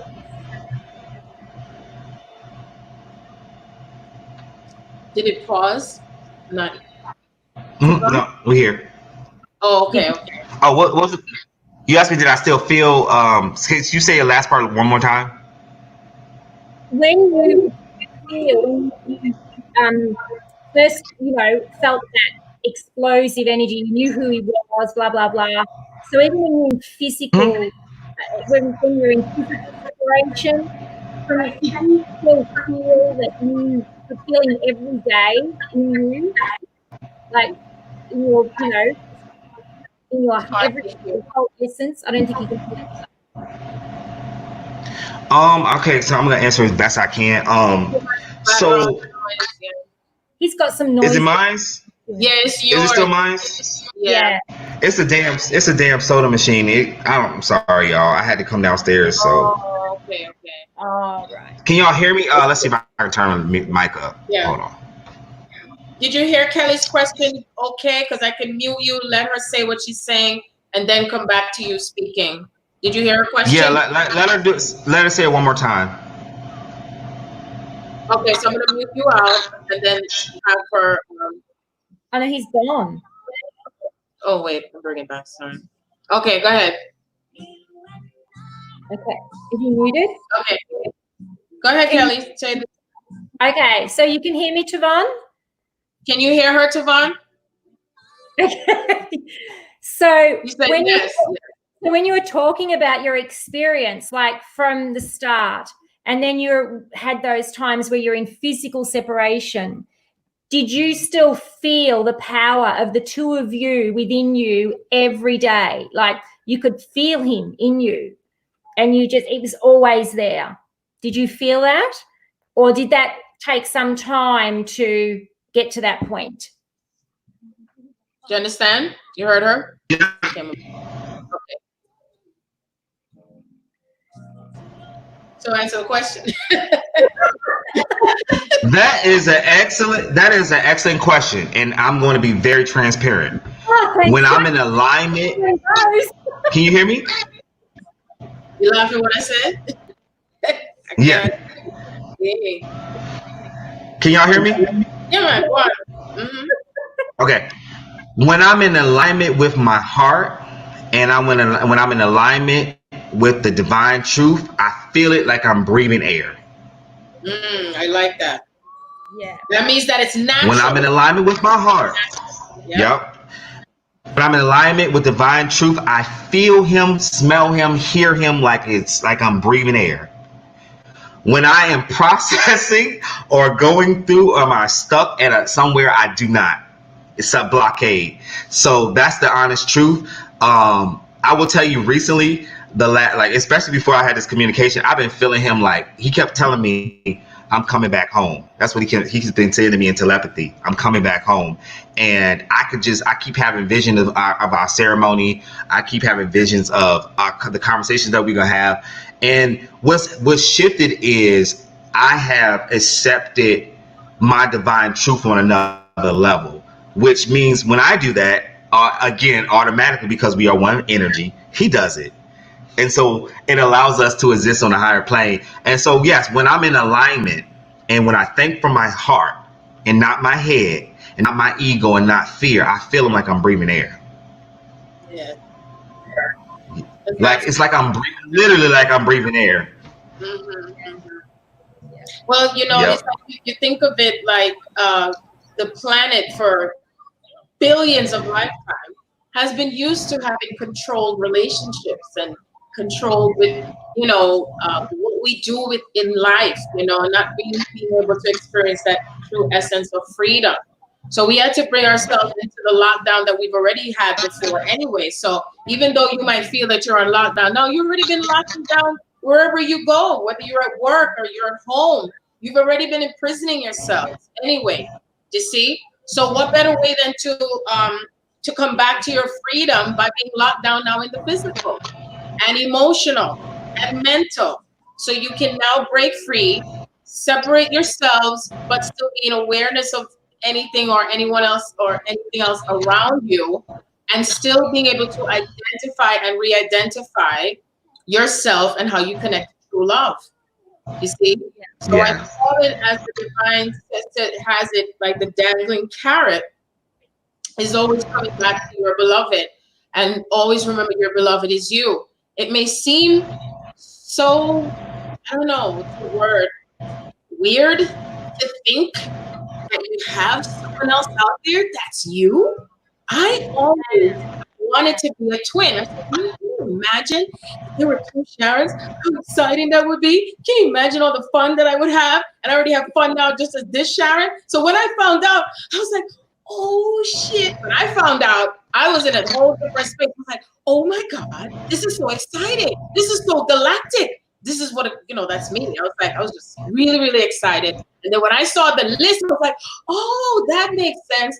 And even when I was going through my pain and, you know, separation and darkness and feeling, you know, low in energy and all that stuff, I too knew that it was sacred.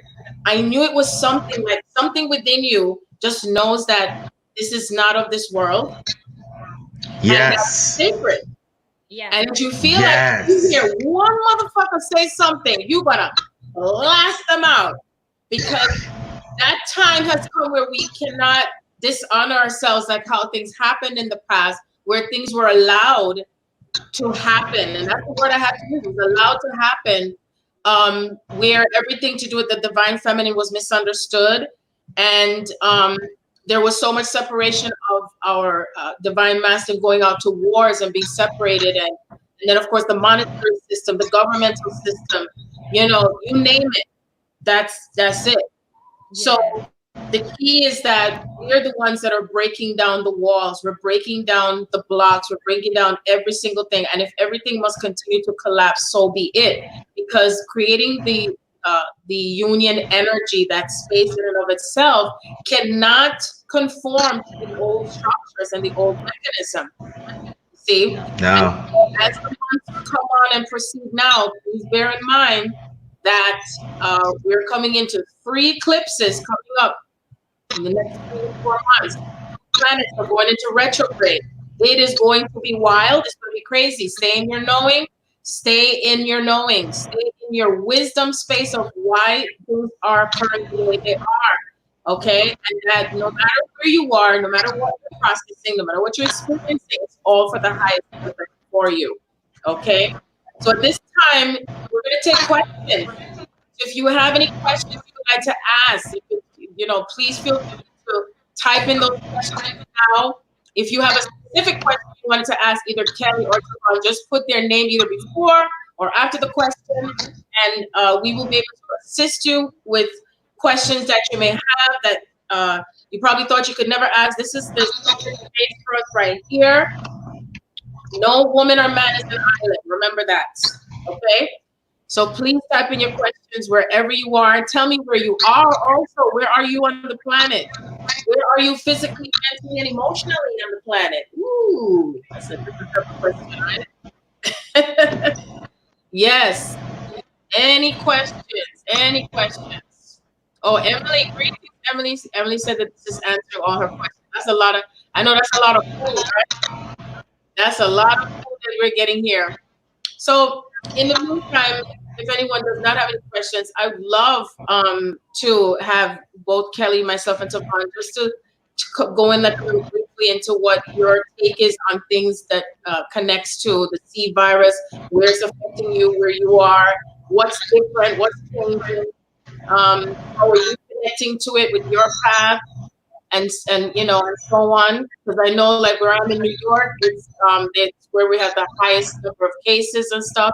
Of course, I am definitely, most certainly, in gratitude for those who are helping others physically to heal. But remember that there are some of us here, many of us here, that are also assisting to do it the spiritual healing. Spiritual healing comes first and foremost into the physical space of what we feel, so that way we can move forward in a different life of who we are. We are beyond the physical. We are beyond who you look at yourself as humans, because you know, hey, the galactic force, they will say that they're destroy themselves, and they're going to continue to come through for each and every one of us coming through onto the planet.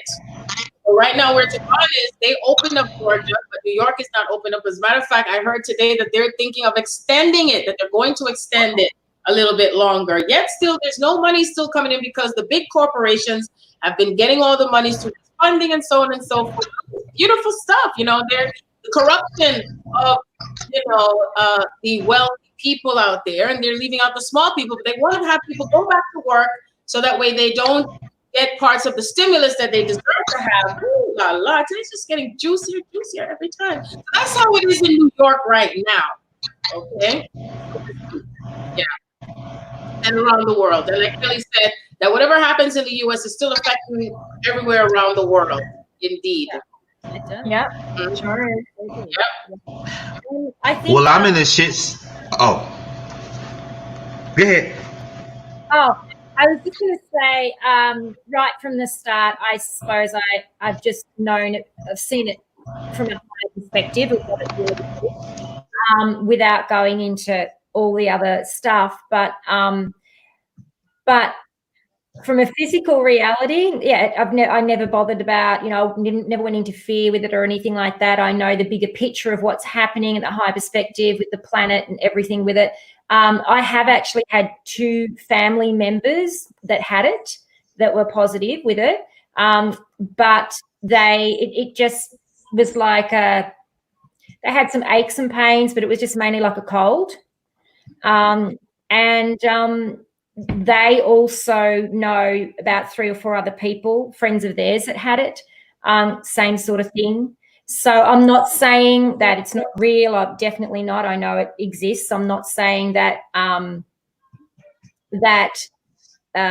you know, people haven't died from it, or, you know, it has been to that level. But there's definitely, you know, that it's just so fear-mongering, and it's just bringing, you know, so much fear out that way. However, in the other respect, it is from a higher perspective, the divine is using this in the most incredible ways to push people into, you know, out of their comfort zones, and, you know, like just being isolated, which people is not really still isolated. You can go to the supermarket, you can go for a walk, you know, things like that. Well, you can here in Australia. So you're not really isolated, but I know a lot of people have felt really like their freedom's been taken away. And so this has helped them all to go within. And, you know, this is what I know a lot of us light workers have been putting out there. Do you please use this time to go within and work on yourself and, you know, challenge yourself. I know I was helping my brother. He came to visit, and just before he got it, and I was helping him with stuff from a higher perspective.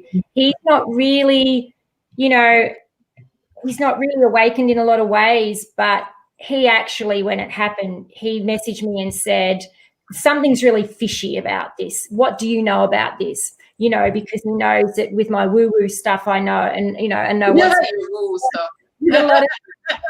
And that was like, wow, he's actually asking me, like, this is great. So then he visited, because he lives in a different state. And we had this whole amazing conversation, and I helped him see a lot of things. And as I said, you go and do your own research, though, because, you know, you've got to get to that point yourself. And but yeah, so that I know it challenged him in his life and the way he, you know, because he travels a lot, and he felt really like his freedom had been taken away. And I saw another level masculine that was about to take off on a trip, and he felt the same. He's like, oh my God, you know. And so I could see all these men around, you know, like down the street or whatever, or people, friends of friends, that they just, how they were handling it, I suppose, you know. And so for Eve, I could see a lot of people awakening to what was really going on here.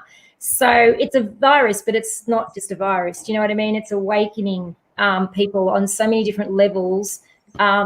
It's a mass awakening. It's a great awakening. And this is the start of it. And there's more to come. Oh, yes, there is. Yes, yeah. there is. Yeah. Yep. No. Ta'Von, anything?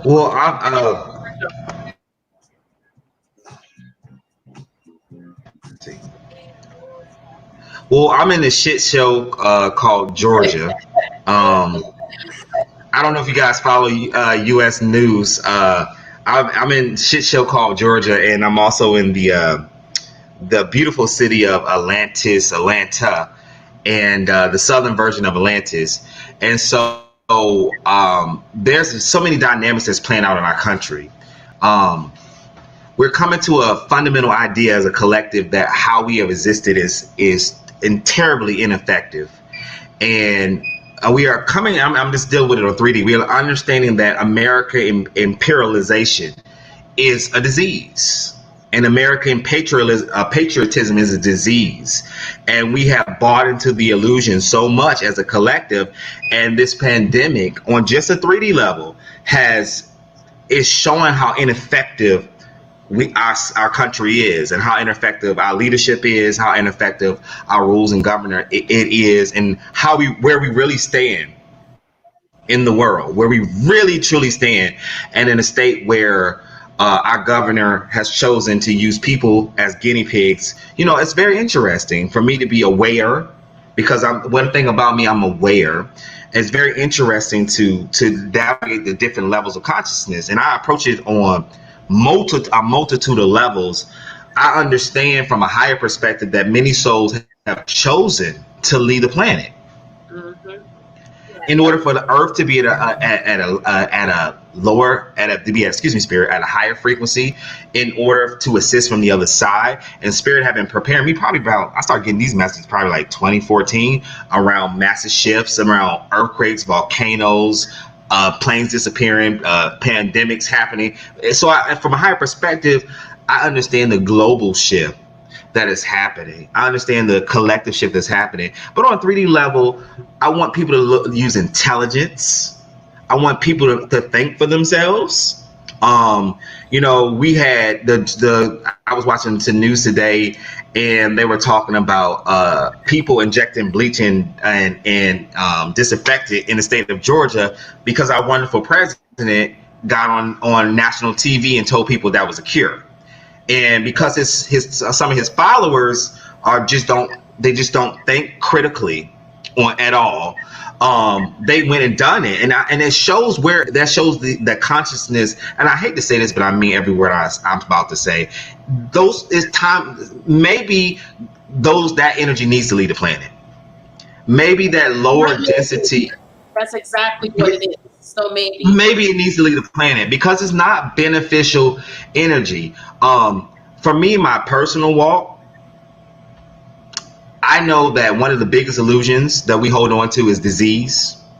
Yes. I know 100% through my own personal experience and through my own enlightened journey that the body will heal itself. When you give the body proper things, the body will heal itself. Like, prime example, I cut out red meat out of my diet. I cut out drinking out of my diet pretty much. I drink wine beside of that. I cut out eating certain foods. I started adding herbs back into my diet, which I should have been doing in the first place. This pandemic has helped me get back to a lighter state, which has in turn made me a better channeler, made my thoughts clearer, has helped me be at a higher frequency. So in my personal awareness, it has assisted me to remind myself of what I'm really here to do and who I am. But in terms of what the space that I'm holding, I'm gonna always hold a space that, Spirit, give me the words that I want to make it plain, that we can shift anything. Yeah. We can shift anything. Love can shift anything. And if I keep embodying this awareness over and over again, no matter what shows up in my physical reality, no matter what shows up in my physical reality. Let me say it again. No matter what shows up in my physical reality, I can shift through anything. I can tell you about my last 2 years of what I've shifted through. But we have to be courageous in this time, and courageous. And I'm telling, like, put a flag and say fuck America or fuck the economy, but courageous in I'm embodying a higher awareness. And I'm choosing to live from that higher awareness. I'm not ashamed of that higher awareness. I'm going to embody it, and I'm going to draw people to me that are ready to embody that higher awareness and be so selfish in it. And I mean that word. Be selfish in your higher knowing.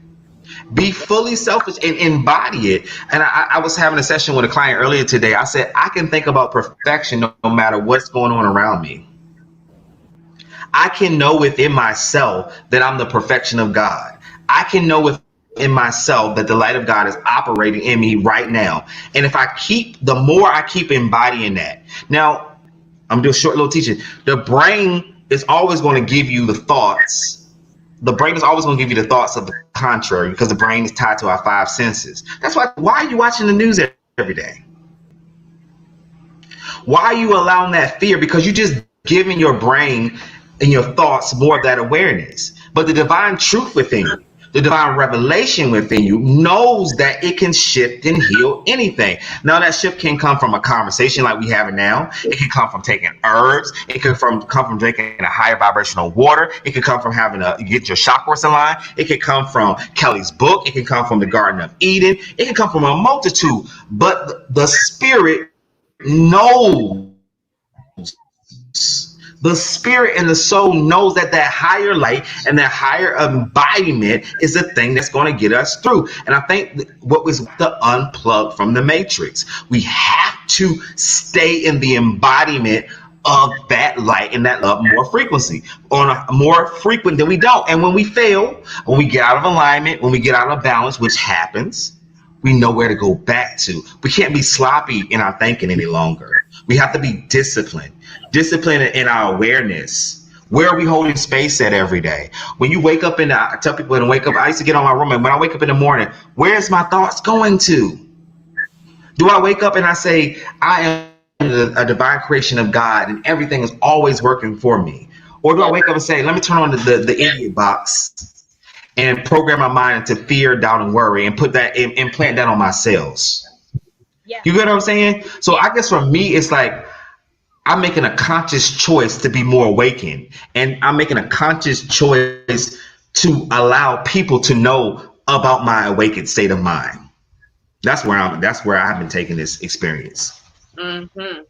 So we have a question from Peace and Love, which is Mary. I'm going to highlight her question. Oh, good, so we can see it. And here's this question for all of us. So I'm going to start with Kelly. She wants to know, have you discussed your path with your divine counterparts? If so, how did they react? Okay, yeah. Before you answer the question, let's just breathe in some little music here. It's good to always shift everything to do with what we're hearing in words and vibration, and our bodies. Move your bodies wherever you are. Yes. Okay. Do it again. Releasing everything that flows through from the past and bringing ourselves to the present. Yes.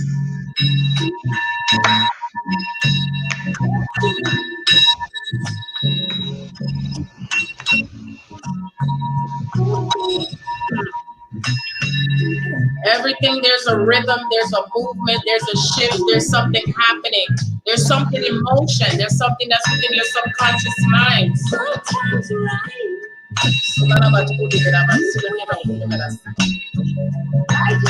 Ako mo sino kumain pero sino kamay taish. May push may pero may.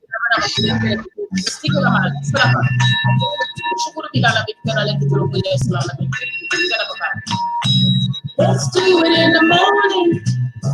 Sweet.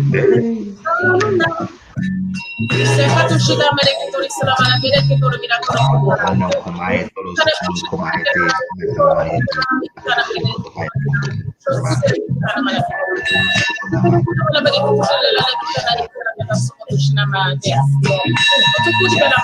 Ako may snack mo ko ni dish na.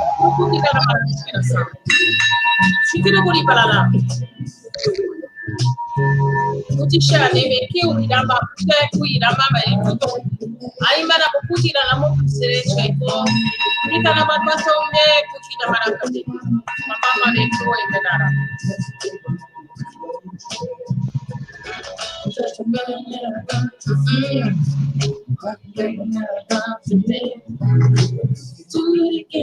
we merge our inner sacred masculine and feminine, as we come into deeper understanding of one another, that we let go of attachments and labels, we let go of all the things that we see in the physical world, we acknowledge everything and all things, and we still know that in all things there is love. There is love.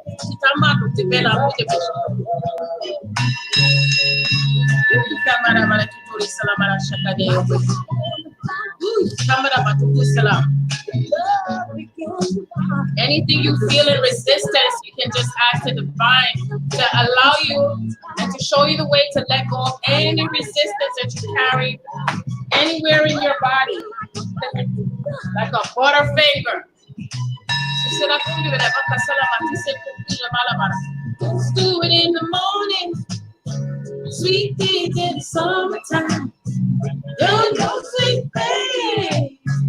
No day next to mine. Sweet love in the midnight. I'm nothing, don't worry about nothing. Just getting good love. Just getting good love.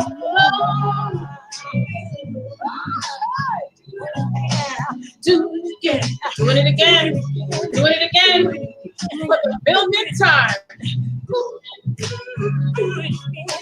Beautiful thing about it that this is now everlasting love. Yes, love. The love of music. Yes. The love of moving the body, allowing the spiritual food to nourish our souls, to bring us back into that oneness, to cut greater and divine wisdom as we apply all things.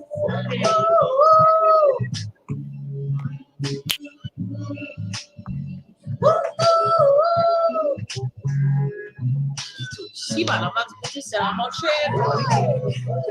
allowing ourselves to receive, to open our hearts, to open our minds, open our throats. You feel that you're holding back on your throat, that you're opening that throat chakra, you're bringing it out.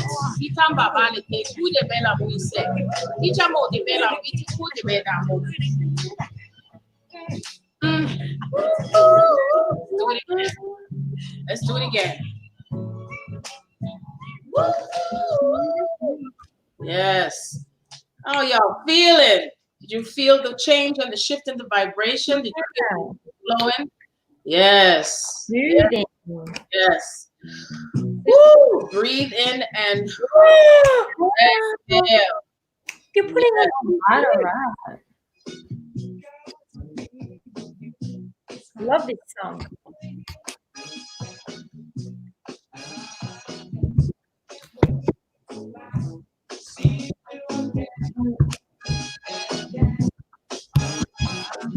I wanna put on.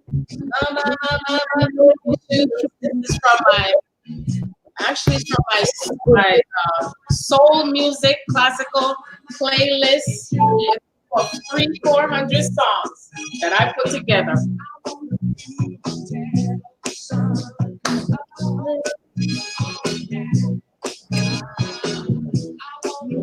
Nope, right now. Can't get enough.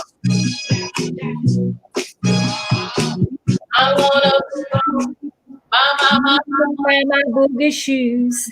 in this case, I got on my slippers. You got what? I got on my slippers. Oh, bye. My boogie slippers. My boogie slippers. What's in mine? Nothing like the groovy music. Always be in that, gotta get that funk back. My shoes, just with you. I wanna put on. My shoes, just with you. I wanna put on my boogie shoes, just with you. I wanna put on my boogie shoes, just with you. Woo! My boogie shoes, just looking at you. Woo! What a breath of fresh air. I know that. Yes. So let's get to the question from Mary. All right, Oh, I'll start. wait, it disappeared. Get all it. I remember. Okay. Have you discussed the path with your divine counterparts? If so, how did they react? So I know many of you would have questions like these because if you're just starting on your journey or in the middle of the journey, and I know what it's like when you're trying to understand it from the perspective of how you see it and also how you experience it. And what better way than to ask the question for those who have been experiencing it? That's Is peace and love, is that Mary? Is that her name? Yes.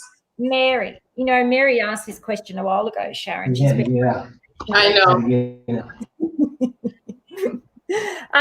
Okay, so yes. So for me, yes. So yes, that is the answer, yes. However, I will get into so when I found out, going back to when I first found out about twins and was like, oh wow, that's amazing, blah blah blah. I sent it to him and told him all about, because we were then communicating also through, you know, text and Facebook stuff and everything, Messenger. And so I sent him a message and I also told him about it. And I also sent him the link that I was reading, and I also sent other links that I found on it. And I did that immediately. Like when I say immediately, like, you know, the day or the next day or whatever, but in that time frame that I and it's important to say that because I know I've met a lot of people on this path, Divine Feminine, that have asked me because they were too scared to, when they found out, to tell their divine counterpart, their masculine. So I did do it straight away, and our journey, I guess, was a little different because we did keep coming back together physically and then separating, coming back, separating, coming back, separating, but seeing each other, parting, seeing each other, parting. And we did that dance for a long time. And so in that time, I've got to say, he kind of, I used to write to him, and he probably all through that time watched me through my words and experiencing and sharing with him my truth, like how I was feeling and things like that, and what I was going through. I was always writing to him and telling what I was experiencing, but he never wrote a lot to me. So he would send, like he'd listen and he would, you know, send songs and things like that. And then when we were physically together, we would talk about stuff. But in terms of, and this is, I really want to say this, and I'm going to say this on camera because this is one thing I haven't been sort of, how can I say, I haven't come out and said very much because I guess maybe I wasn't ready in the past or whatever. But one thing that I never did in all those times that we were coming together physically, sharing a night, sharing a weekend, you know, a holiday, whatever, was I wasn't, because I was still functioning from my masculine energy most of the time. So one thing I wasn't doing was going in and opening up and expressing to him how I felt in that physical. So I was doing it writing, you know, and I would tell him how much I love him in the writing and everything. But I never actually, when I got face to face with him, I didn't open my heart to share to him how I felt and, you know, and say to him, I love you and all that sort of stuff. Now, within our energy, it was just a given. We both could feel it. We both, when we were obviously intimate with each other, it was all there and all of that. But it was kind of like we were speaking without words. And him and I have done that a lot. So, for instance, you know, I've been in the same room as him and I've walked out and he hasn't spoken physically, but I've heard what he said in his mind and I've answered it, you know, as well. So we've had a lot of that going on. So, but to actually physically sit down at that point, I was just too afraid. And I knew this question was going to be asked today because when I was in the shower this morning, Spirit came through and said, my higher self said to me, this question's going to be asked today. So, and I said, cool. I said, because I really want to help others out there, whether it's divine feminine, divine masculine, or whatever, to open your heart and share. And what my higher self showed me is, because I'm like, why didn't I do that back then, you know? And I was shown that I just still had so many fears back then that I don't now. So I was just, you know, fears of if I open up, what's he going to say back?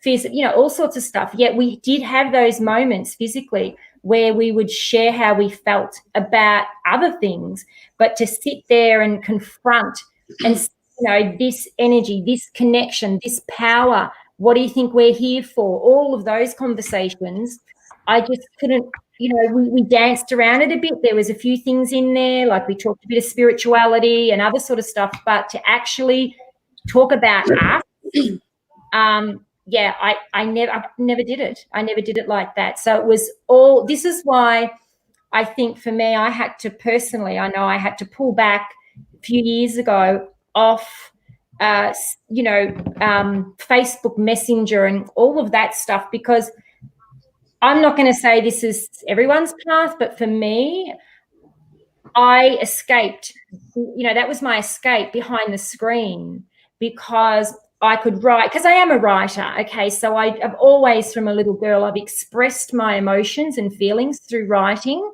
more than I have face-to-face. And for me, that was Spirit showing me, like he was in front of me face-to-face, and I had to, you know, express that, and I couldn't. And the one of the last times I saw him, I think, no, it was the second last time I saw him. It wasn't the last. But one of the last times I saw him, I actually said before he was leaving, we need to talk about this connection. And he just, I could see he was as scared to talk about it as I was. He just said, oh, we'll just talk about it over Facebook, and he left. You know, so, and that's not what it's about. So it's really, I guess my message is that to get off all of that and, you know, and to just go within and not hide behind a screen, you know, because we did too much talking back and forth with texting and Facebook Messenger, you know, and stuff like that, instead of being open more in the moment when we were together. And I must say, in that physical, I don't know, Ta'Von's experience, and he'll share it obviously in a minute, but I must admit, in that physical time, it was kind of like when we come back together, it's like there's been no time apart. And if you just fall straight back in, I always say it's like you fit like a glove. You just fall straight back in together. And I'll be honest, because our times, whether it was a night, whether it was a weekend, whatever, it's kind of like you just, because you're together, you're just in that moment together with everything and going with it, that you don't kind of sit down and say, now let's have a conversation about this, you know, or we didn't. We're just in that present stage, because when you're together, it's like the outside world doesn't exist. It's like you're in your own little bubble sort of thing. Where you, and I know for me, sometimes it was like, well, I don't know when we're going to see each other again. So do I want to sit here and go through all of this, or just share the moment? Do I just want to be in his presence and let us have this beautiful time we're having, whether we're arguing at each other or whether we're, having the most beautiful intimacy together, you know what I mean? Because we're together in that physical thing. So, and then we'd kind of part, and then I'd go, oh, we still didn't really get to talk about it. So, yeah. So, but this has been 12 years for us. So we've done a lot of, there's a lot of other stuff that's happened too, but, it's too long to get into. But, yeah. The dance. Pardon? It's called the dance.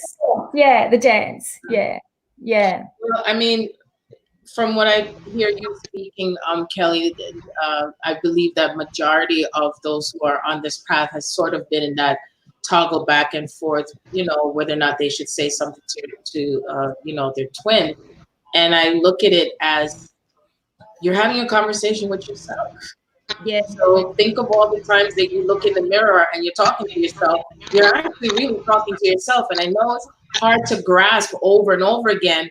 Everything that you experience with your twin, you're experiencing it with yourself. Yeah. Okay.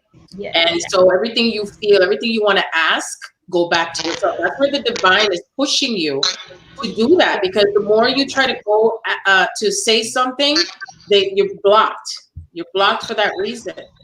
How many times have you been blocked and unblocked? How many times? How many times? How many times did it hurt you?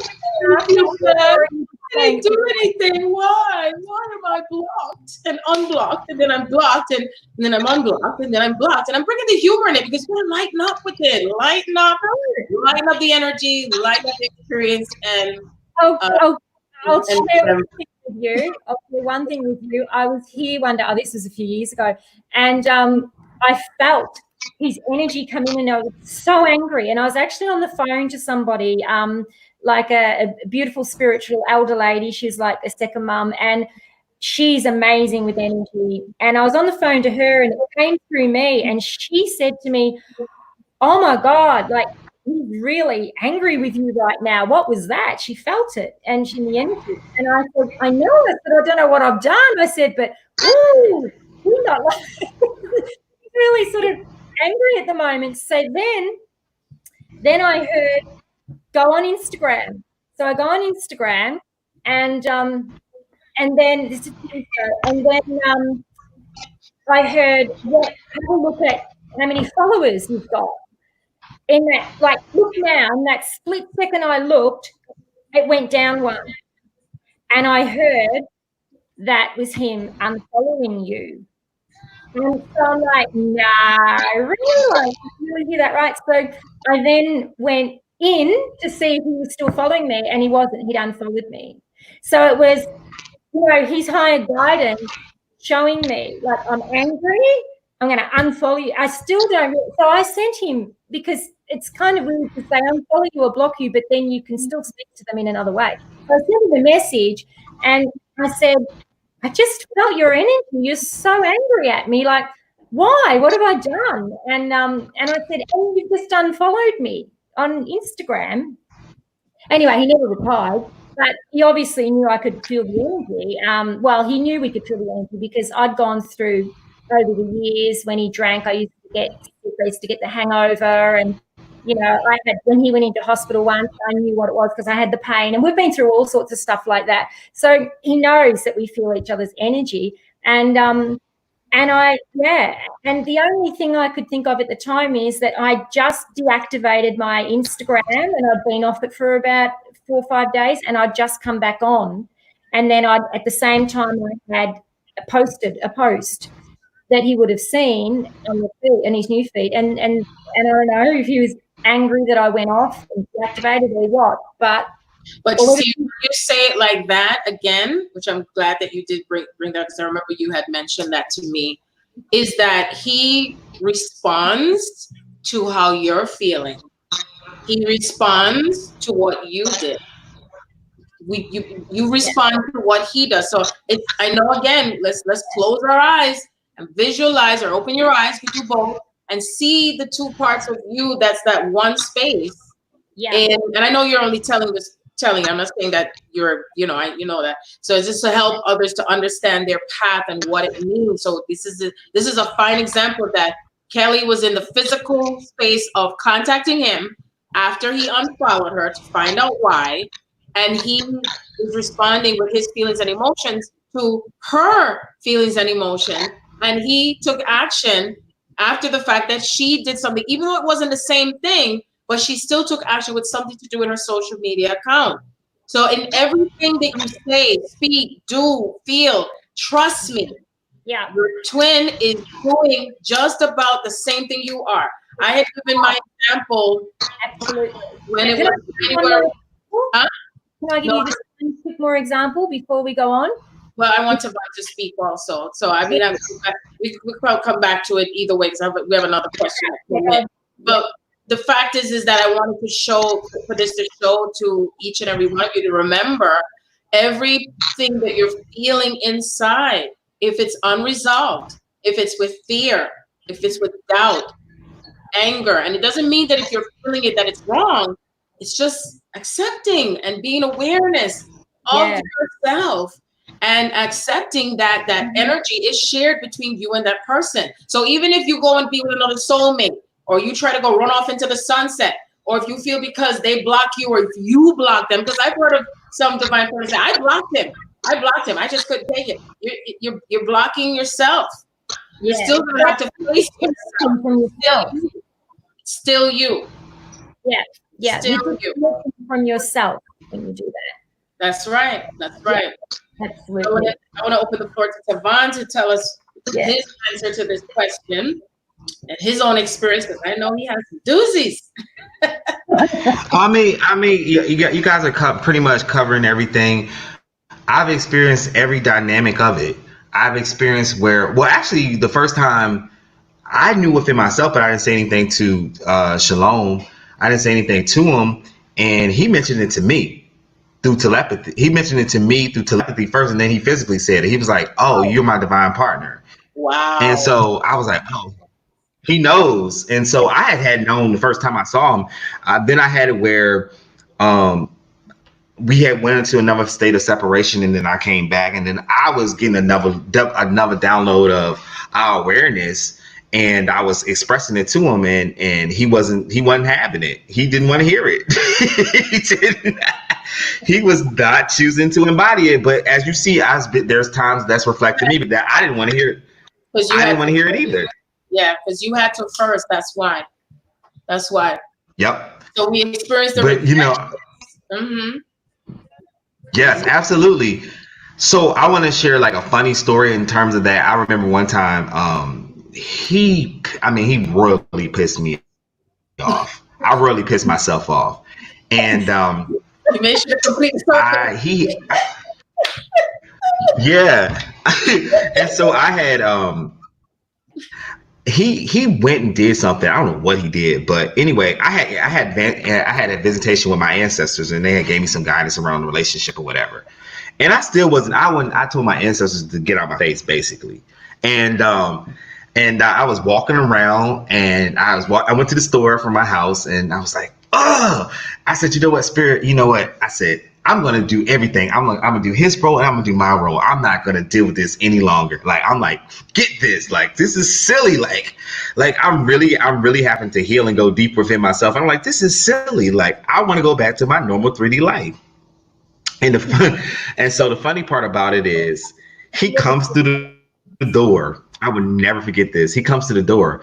So he said, "Oh, so you think you're going to have my role and your role?" He said, "That's not happening." No, he never physically heard me say these things. But because we are literally one flesh, and because we literally share one energy, he heard my thoughts. Yeah. And I heard his thoughts, and it was just and he physically said what I said in my own spirit. And I was like, okay, Spirit, this thing is a real experience, and is a divine experience. And I guess for me, kind of piggyback with and Sharon has helped me out so much with this. And also I want to mention my friend Jamila, working with her. She has helped me out so much with this. I'm kind of making more about what me I went through that phase where I was writing him these long ass letters and pouring out my heart and saying this and that, and I meant every word that I said, but it was really me healing those aspects in my own consciousness, and going and continuously going to a greater acceptance that we are literally one energy. We are one energy, and embodying that, and instead of greater acceptance. Go ahead. The key word. I'm listening to what you're saying. Greater acceptance. Yeah, that's right. That you're embodying that one energy and accepting that you're embodying that one energy, and that it is not separate. And you get past the illusion of thinking that you and your divine counterpart, true love, is separate from you, because they are not. They're not. They're just going to show back to you how you feel inside, and also what you're doing. Absolutely. You know? I'll give you my own experience that I remember when I really knew this was so supernatural and out of this world. I know that I had tried, I think it was twice or 3 times, I think it was 2 times, to tell Rondi about who we were and the path itself, not necessarily using the word twin flame or anything like that. But I remembered when I uncovered and realized, who we were in that past life, I was so excited. I called him up. This was February 2015. I said, "Can I see you and talk to you?" I said, "But I don't want to just tell you like that. I want to show you, because I had all the pictures and everything was just, putting all the pieces together, and everything just started to make sense. And pictures of how we looked in past lives were showing up, how we looked younger and, and a teenager. And it was just amazing. And so when I called him up and I said to him, can we meet and stuff like that, part of me inside felt nervous. But then I knew that I wanted to say something. And what's interesting is that initially when we first met the second time, he said to me, "You're the only woman I've ever felt a connection to." And when he said that, I stopped for that moment and I took it in. And I was like, wow, I've never heard a man talk like that to me. And it felt like a spiritual essence. And he said to me, "How did you know to pick me?" And I thought, wow, that's another supernatural, question being asked to me. Wasn't ordinary. And so we have to also understand that our twins are not going to speak normal language. It's not the language of the mouth. It's the language of the soul. It's the language of what we're feeling inside. So the same question, it didn't even come as a question, but it came as a question, yes, but it's actually a statement to come back to you, so that way you know and understand the dynamic of your connection that started out from your divine masculine seeking you out and finding you, and that you awaken to the path itself, regardless of the labels, but that's still understanding what that label means because of the gravity of that connection. It is powerful, very, very powerful. But when time went on and I was like sort of in a excitable, trying to push forward and disappointed at the same time, because I was like, why can't he understand how powerful it is? Because I had to understand how powerful it is. I had to release having to have it validated by him accepting this powerful, beautiful path, because I had to get past so much fears that I had. Trust me, I had a lot of fears. I did. And I felt like at times whenever I was talking to Rondi on the phone, I swear to you, it felt like I was talking to a lion, because it felt like something roaring in my ears. And I remember when I said, well, can't I just see you? I'm not going to do it. Why are you so afraid of me? That's what I was saying. And realizing that it was something pulsating between us, and that we still are in these timelines at time where we're living out what happened in the past. It could be a fear of the abandonment, a fear of, I don't want to come near you because I might hurt you, or I might hurt myself, or what if someone comes and stops us? And remember, all these things are playing out inside of us, and it's almost like saying, I doubt myself, I doubt my path, so I want someone, including my twin, to validate it so I can feel better inside and feel comfortable, and most of all, I can feel safe again, because many of us have not felt safe. We have felt like, well, I don't choose to be dishonored. And I've heard it with both Kellie and Ta'Von saying that several times. And I gently would nudge them along the way with what I hear them say, because I know that the one thing I said, I'm like the protective mama bear with everyone who's on their path. And I push out anything else that has existed that we would say, if we take it externally, that has tried to stop the divine love from coming through. Because remember, the planet is not used to this type of love. It is so pure, it is so divine. So they're used to all of the other stuff that goes against it, with control and power and dishonoring and this everything dissing, and I call it in the book dissing and missing. We're missing things. Things are missing within us and outside of us for us to bring ourselves back together. And there's also the dissing. Think about all those words that involve disempowering, dishonoring, okay? Discombobulated. It's something that's bringing it apart, pulling it away.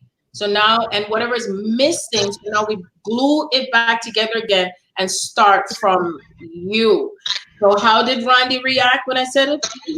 Fear. There was fear, and he sensed and knew everything about me. We did things no matter where we were, and I have not seen him since 2014, and it doesn't take away my experience that we have together, because we're doing this together. It goes past the physical more than anything else. And just like what Kelly spoke about, her experience with hearing her beloved speaking to her through her heart, and I felt it in my soul when he said, "I love you, Sharon." I was like, wow, he loves me, and we didn't even have a relationship, because we're past the physical norm of a relationship. Is means you're supposed to build with each other, you're supposed to live together, you're supposed to get married, get to know each other. No, get to know yourself and develop and recreate that relationship with yourself, recreate the relationship that you have with others if it shows itself, and also rebuild your connection with Source Creator. That's the main ingredient, because it starts from you and Source Creator, and then it comes back to you. And because when you have that in the center of your universe with your connection to Source Creator, you will always go in the direction that is the highest and best for you. Always. And remember, highest and best for you changes intermittently on a daily basis. It might be good for you yesterday, but it may not be good for you right now. And that's how Spirit is taking you to listen to that inner voice in what feels right. Always what feels right. Okay, so I wanted to say that, and I wanted to go to the next question with Lisa. Love and Light, Lisa, my girl. I remember when she came to help me. I love you, Lisa. And she's also on a path just like mine, where we have two divine masculine. Yay! I remember when I had to go through it the second time. That shit was fun. Oh, yes. And I remember Ta'Von had picked up on it when he did his Thirsty Thursdays. And I was like, wow, he sensed it. So when I connected to Lisa, I was like, oh my God, I'm home with a sister that understands. Oh my God. And I'm not crazy. There are others. And it just, again, it's a different, unique expression of the divine. And what was interesting is that my connection is where I did not have a relationship with my twin, but I had more of a relationship with my divine masculine, which is his brother. She had more of a relationship with her twin, but not with her divine. So you see how it switches and it's interdynamic. And that's why it's important to pay attention to your path, how you're being led, where you are being taken, and love all of you. Love everything about what you're experiencing. Love it all. Suck it up, kiss it, caress it, okay? The whole 9 yards, okay? And you'll see how much you just bloom and open up like that beautiful lotus flower. So I'm going to bring it back to Kelly. Lisa's question is, what role do you feel, I love this, the galactic energy, my alien family, AKA Arcturians, Palladians, I say Syrians, Orions, everything, are playing in our twin flame journey at this time? Yes. Well, I'm going to try and keep this short because I keep going over. Right about it. Go on. But no, I'm going to keep it short. I know at a higher level there, for me, I have a few years ago, like I used to work with the Arcturians all the time. So they were constantly helping me, obviously, but also we were doing a lot of planetary work for all twins. all these sacred connections.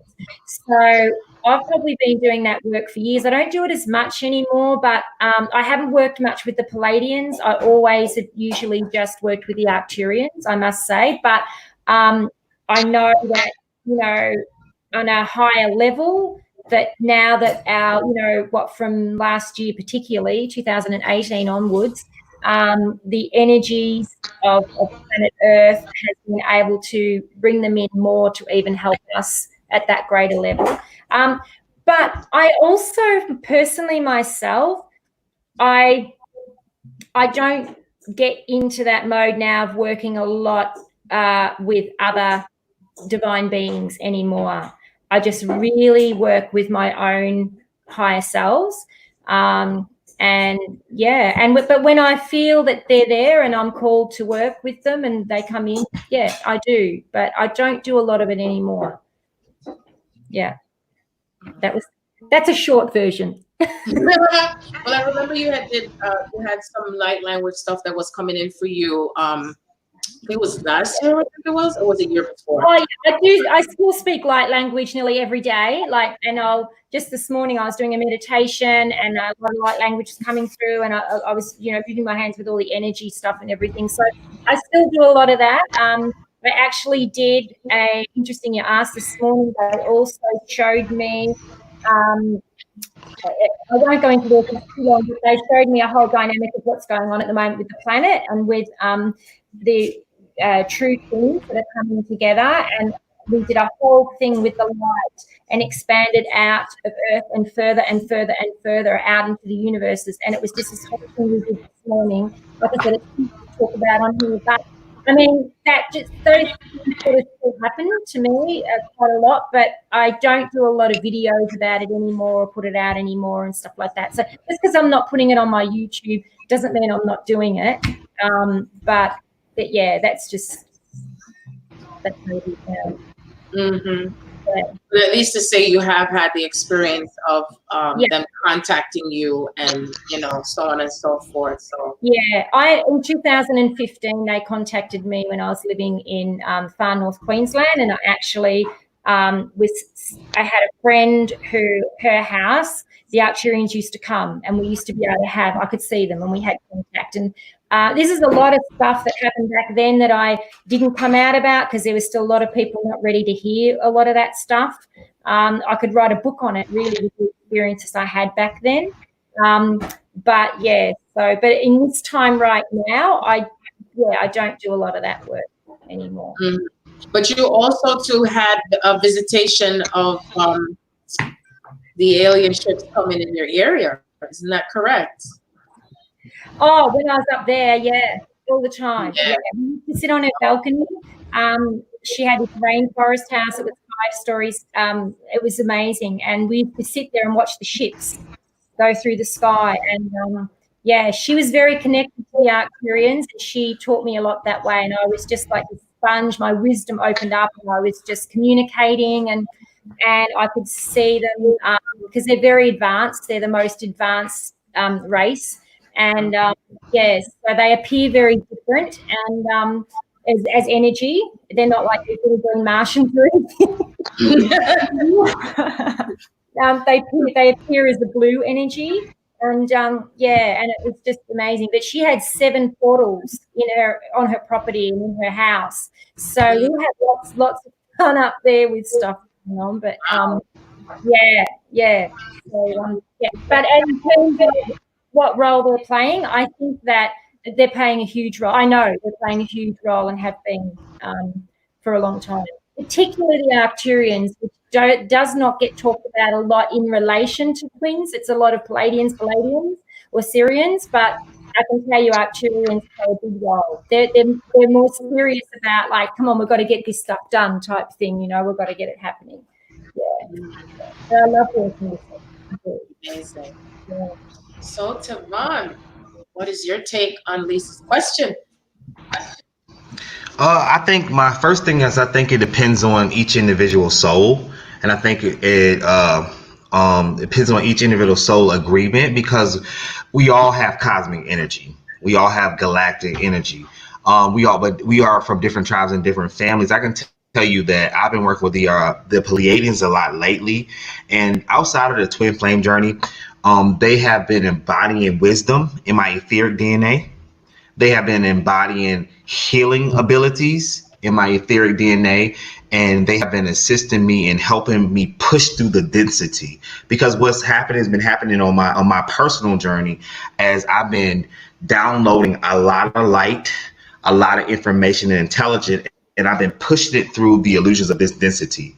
And I mean, like the other day I woke up and I had 5 Pleiadians surrounding me, and they were making a circle around me. And I asked them, what are you guys doing? They said, we are helping you embody this light, and we are assisting you embody this light as the planet goes to this collective shift.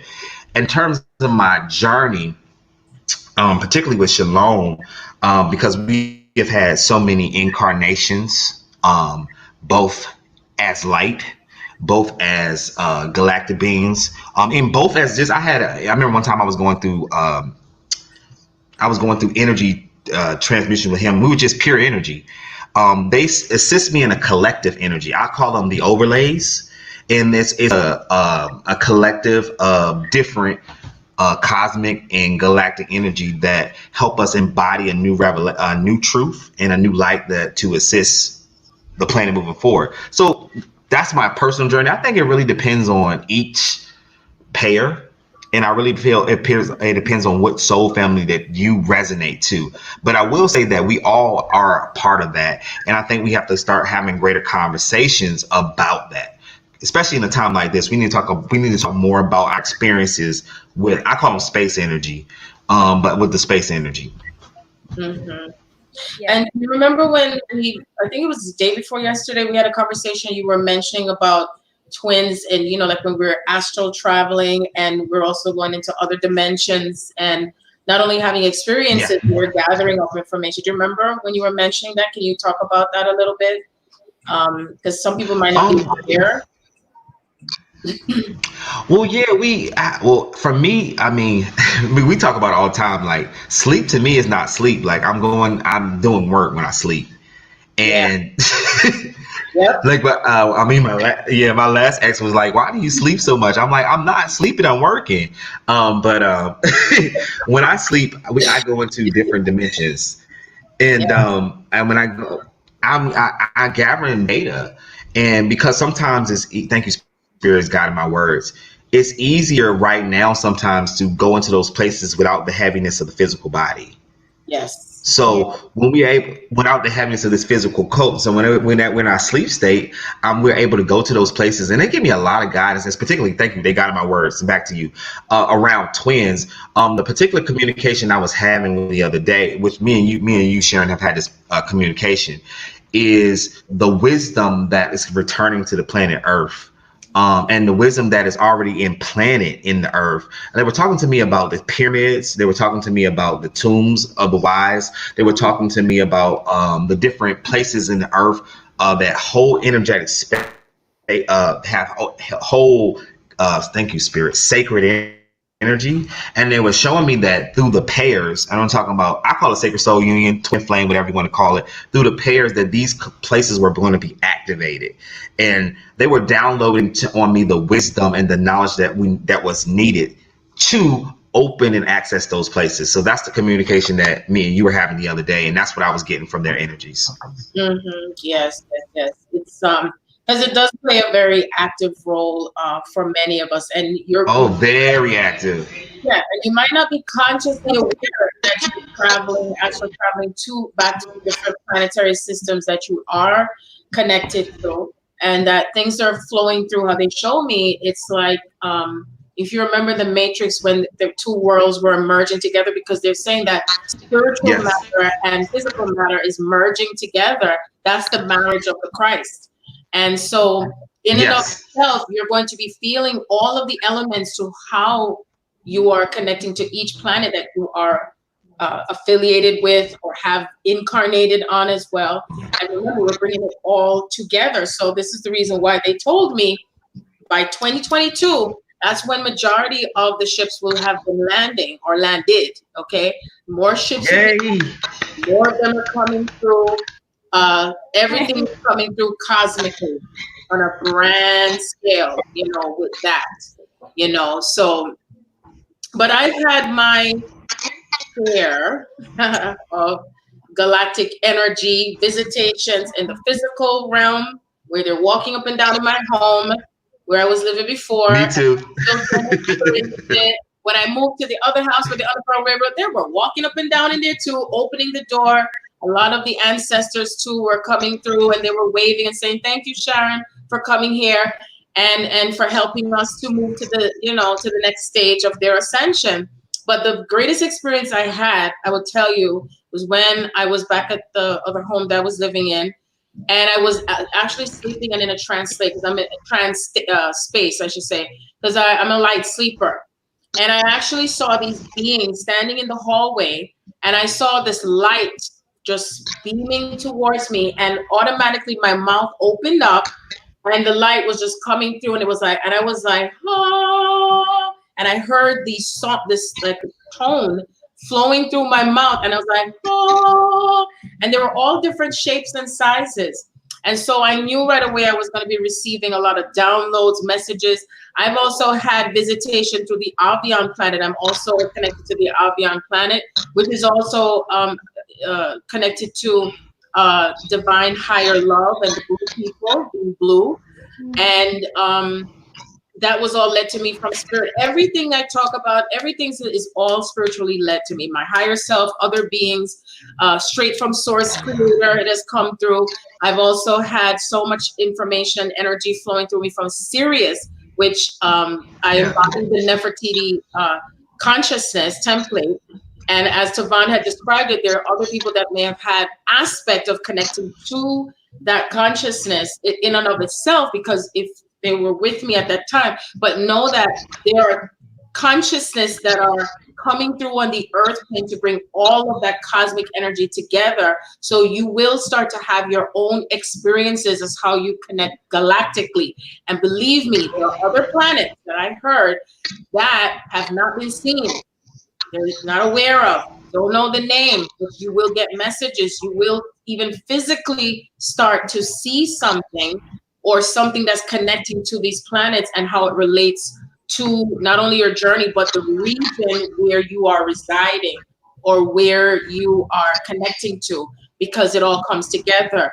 And Ta'Von had said too, he mentioned to me that things are also coming up through the earth, as he showed me a picture of more, was it mummy tombs? Yeah. Oh, but Sharon, can I stop you real quick? Because I know we rushing for time, but it's a point that you made that we really we need to talk about in our light community. See, people have to understand, when Nefertiti existed on the planet, that she did not exist in the same physicalness that we exist in today.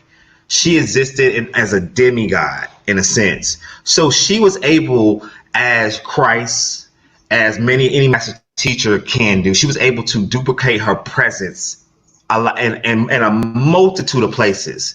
And so her presence was able to teach other people. So many people embody that frequency. Many people embody the essence of a Nefertiti. Many people embody the consciousness of a Nefertiti. But there is a person that we know that's on here with us that is the full embodiment of that energy. And people need to understand that you can embody an aspect of a deity because they existed in that state, in that time when we were in that collective consciousness. But there are people, and it's not a shade in nobody, it's not a throw nothing in anybody, but there are people that come in the full embodiment, and that's a different journey. And we have to, when you meet people where we are in our ascension, Spirit is hitting on this very heavy with me right now. Where we are in our ascension, we have to honor those souls that chose those journeys, because in it, we are subjected to the wisdom that comes with it.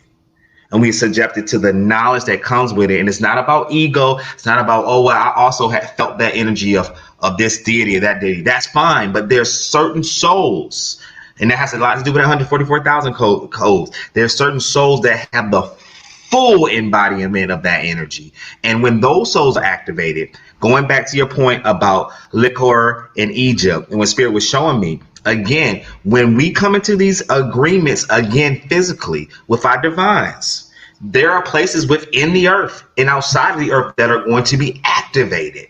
And in those activation comes knowledge and wisdom that we implanted in the earth in the beginning. Yeah. And we cannot be afraid to embody the light. We cannot be afraid to stand fully in that light. Because as we anchor that inner truth within us and we anchor that inner wisdom within us, we draw to us what is already ours. Yeah. Exactly. Yes. Yeah. So this is like a critical, we call it like a critical conjunction, so to speak, but critical not in the sense of frightening. We're at the peak in this middle center space of everything is being exposed. Everything is coming up and out.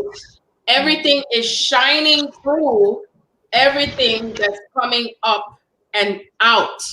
And so the time has come now. If you've been feeling that within your solar plexus, especially a lot of root chakra activity, where you're finding yourself in a more physical stance of the things that you're going to talk about, where you're going to physically be, what you're going to physically do, and not be in fear. No more of this, oh, okay, I'm just going to send energy and light. What can you do, or what part of you can now embody what you know that is necessary to create that and co-create that union energy and space for what comes together for all of us, because we are recreating our Queen Kingdom. One of the other messages that came through to me through my higher self earlier had to do with Atlantis, Lemuria, because we were all residing, they showed it to me, under the water, under the sea. Oh, Lemuria been coming to my consciousness today. Oh my gosh. So no coincidence. Wow. No coincidence then. No coincidence. I was just about to say that. No, you didn't. No, we did not.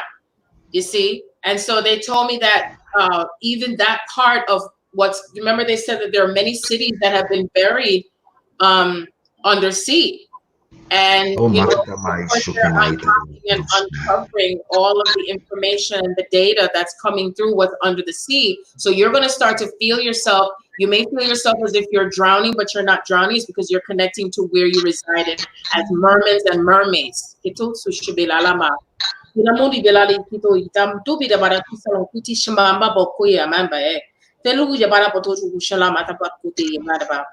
And so there's power that comes from that connection to Atlantis and the mermaids and the mermen. Okay? And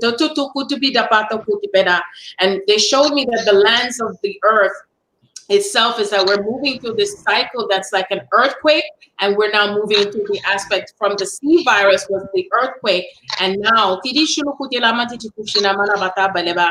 is the aftermath of the earthquake. So we're going to start to feel residuals of that earthquake that's starting to flow from now until the end of summer, because we're going to be really going through like an earthquake within an earthquake, aftershock and aftermath of the other earthquakes. This is how much things are shifting dimensionally and also from beneath the surface.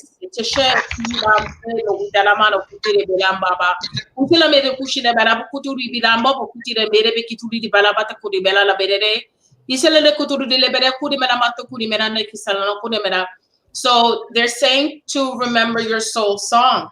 Your soul song is the frequency to how you connect yourself. Ishan bidiku ibandi bala kuti dibana me kitiri kituru kuchana marama. Ikala kuturu kutira la kitala la kuturu kuturu la bara bara kitara. Inukuma naketaro shukumai tai na. Kutobai taro shukumai tai shnukumai tai shna. Kutobai taro shukumai tai shnukumai tai. Give honor to Mother Earth.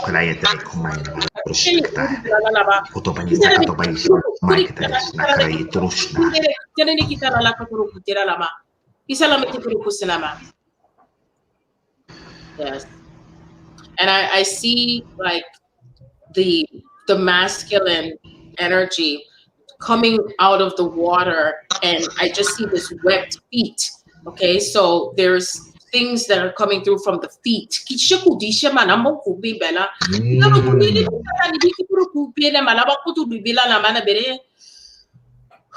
breathe through the water, breathe through the air, earth. That the honor given to the land and the water merges together.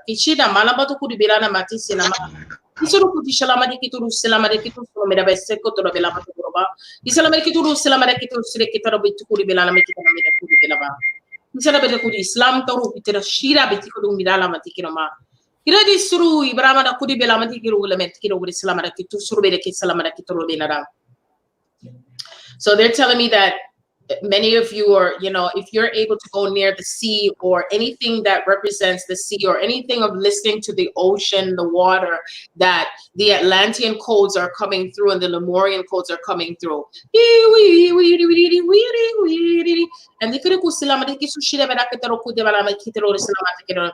And the soul song in and of itself is your divine blueprint, your connection to the codes that flow through cosmically and earthly, because the 144,000 equates everything that's flowing antimatter and matter. That's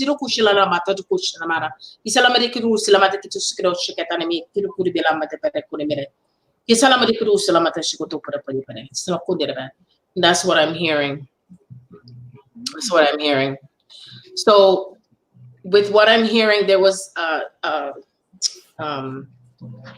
oh gosh, I can't remember the words. I had a dream. It was, for anyone that knows me, I dream a lot. And a lot of the dreams is not just to do with me personally, but also in the collective and those who are on their twin soul path, because we are in that part of the soul group, the soul monad 777. You know yourself as that, where you connect to 777, 717, the principle of the sevens.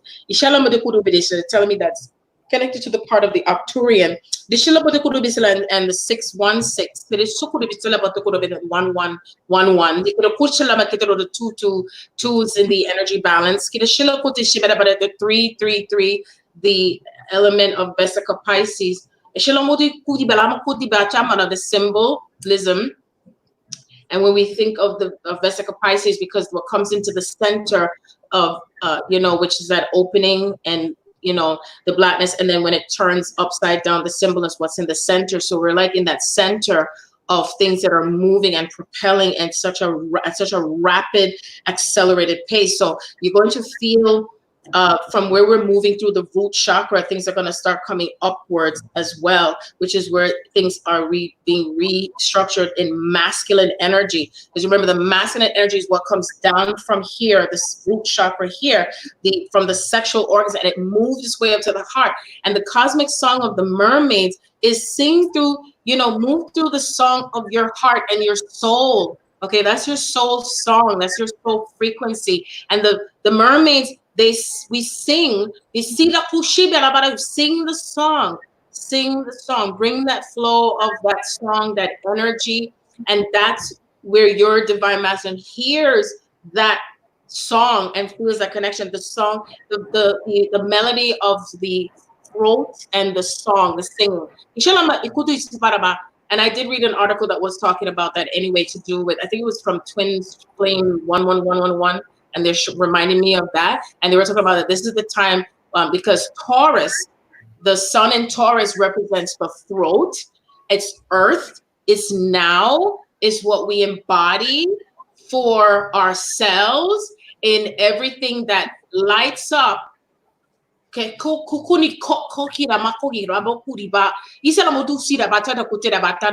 has been dormant.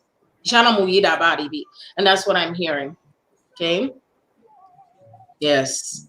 And if you can't get to the ocean, bring the ocean to you. Bring the ocean to you. There are many things that you can listen to ocean stuff on YouTube.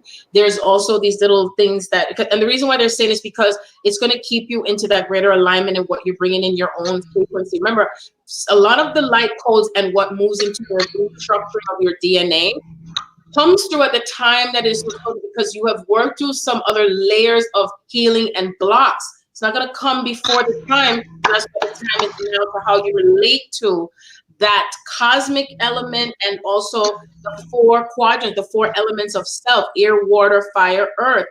Fire up yourself. Get into speaking and embodying your truth. speaking your truth and not being in any fear of that truth any longer. Okay. And even if it means that someone is offended, tough titties, doesn't matter. Okay. Because the true power comes in you being authentic. Okay. Period. Yeah. Truly, truly, truly authentic. So if you do have webbed feet, show thy feet. If you have webbed hands, show thy hands. It's like, however you are, planetary. Okay. It's because some of you, they say, are hiding that part of you in who you are. You do not have to hide any longer because the world is now having to accept. Because guess what? What was exposed the other day? That they had to release the video of everything that was shown to do with the ships, to do with our galactic family coming through. There is nothing to fear about this. You see, what the Earth has not known before is now going to be known, and we are to be also, and we are going to be known, and we're also going to be honored as far as those on the twin soul path, because some may not necessarily understand it fully. It's not your place to have to save anyone or try to tell anyone what it is anymore. Just be it. Walk it, talk it, walk it, talk it, walk it like a talk it, walk it like talk it like a walk it. That is what I'm hearing. Okay, that is what I'm hearing. So I know that we've gone through so much time with all this, but I did have one aspected thing that I feel was fitting. I said I was guided by my higher self to play this lastly, to do portions of what I recorded. It was February 23rd, 2019, and it has to do it to piggyback on what I was channeled just a while ago. And this was part of what came through from a dream. So I'm not going to play it from where I'm talking about the dream, but I'm going to talk about it more so from where I'm interpreting the dream and what was led to me into what I was supposed to, give as sort of like a message to what's happening now. And when you hear what I'm saying with this, it's like they were telling me it is going to open up something into your awareness and memory. And the information that's coming through is going to bring all of the pieces of all of this together. So that's how the best way that I can explain why I was guided to play it. So let me see if I can get this on real quick. Woo! Yes. So I'm gonna mute you out just a little bit, Ta'Von. I don't know if you wanted to say something in the meantime while I'm, or Kelly, if you had something you felt you want to say while I find this. Let's see.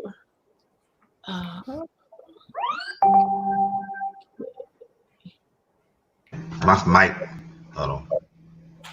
Oh, I just want to say I'm thankful for this activation tonight. I'm thankful for this communication.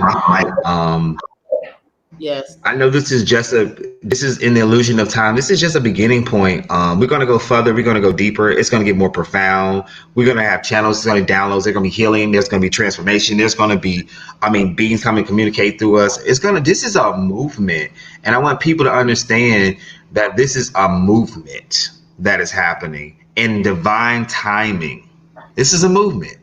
And get connected to every one of these people that's on here. Get connected in some form. Buy these books, connect to their work, follow their channels, get your ascension reading, get your readings, whatever you need in order to keep you in a higher state of consciousness.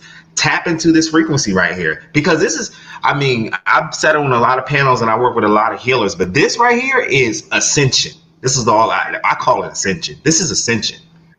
And this is not your normal light body workers. This is ascension. So just take this opportunity, be in whole space of gratitude, whatever that means to you, for everybody that's attached to this. Hold a state of gratitude. Send praises and light towards us, and let's lift this collective energy. That's all I gotta say. I'm thankful for this. I'm thankful, Kelly. I'm thankful. I'm saying your name wrong. Kelly's daughter. Paris. I'm thankful, Sharon, for all of you. I'm thankful for your paths. I'm thankful for your divine masculines. I'm thankful for you guys' journey. I'm thankful for your wisdom. I'm thankful for what you bring to the planet. I am thankful for every soul that is physically here, that is not physically hear this, because we got people that's not physical that are listening. And I'm just thankful for this space in the universe right now. And I love y'all. If you want to connect to me, hit me up on Facebook. And we go from there. Thank you. Yeah, and thank you. That was lovely. And I want to thank Sharon, obviously, for having me on. And Ta'Von, it was great to connect with you. Everything you've said, just ditto. I felt the same thing. I did want to say, so you actually brought the energy in for me, because I wanted a chance to say thank you to my beautiful daughter. I'm not sure if they all know that Paris is my daughter. And I just wanted to say that on my journey, like, she has been such a support to my journey, because I know a lot of people on this path, sometimes their children or their family are not a great support or don't understand it. And she has been a beautiful support with my journey with Daniel all the way along, so since she was a teenager. So thank you, darling. And you're very welcome. And I always knew she was going to bring in the new Hollywood, and she's had a big path. I knew that time I gave birth to her. And I never knew, though, that she would be connecting in the way she is with Sharon, and is leading the way of the world for the divine feminine and for these unions, and in such a big way. And I never realized, and how incredible her Return to the Garden of Eden book is, and all the discussions around it, the TV show, everything, what it's bringing to the planet. And I never realized that they were going to connect and do that. But this just shows you where, as time moves through and connections and spirit, just divine spirit just puts everything in order, how it's supposed to end up. And and here we are. Kelly, I'll never forget the one thing I retain so much information, and my memory is so intact. And I remember when Ta'Von told me that, when I told him that I reconnected to you. And I remember when I read for Paris the first time, I told her, I said, because what I've had to learn about my own gifts is to not push it to the side because of being afraid of what someone might say if I tell them what I see. And I told her, I said, I see you as a director, and I see you in the director's chair, and I see you doing the dance thing and everything. And I wasn't thinking any thought. All I knew is that the space where the Return of the Garden of Eden was going to be was where it's honored, and that it has to do with the collective, that there wasn't going to be any type of setbacks, or anyone trying to say, no, you can't say this, you can't do that, this can't happen, this can't go this way, and so on and so forth. And all I could think about is how I'm in such gratitude for Paris. I'm in such gratitude for you, Kelly. And you were one of the few, besides Ta'Von, said, Sharon, you need to be out there. You need to get in. And Ta'Von used to refer to me that, man, if anybody comes to Sharon, but I mean, you're ready for steak and potatoes. I know. He's like, but Sharon, it's not going to come until when certain things are in alignment. And it was very frustrating for me, because I felt so alone in the process. So it's such a delight to be able to have the conversations that I do have with you personally, Kelly, and with you, Ta'Von. Oh my God, the both of you are like my, how do I say this? Like, I feel like I have my left and my right armor, and it's not an armor to go to war.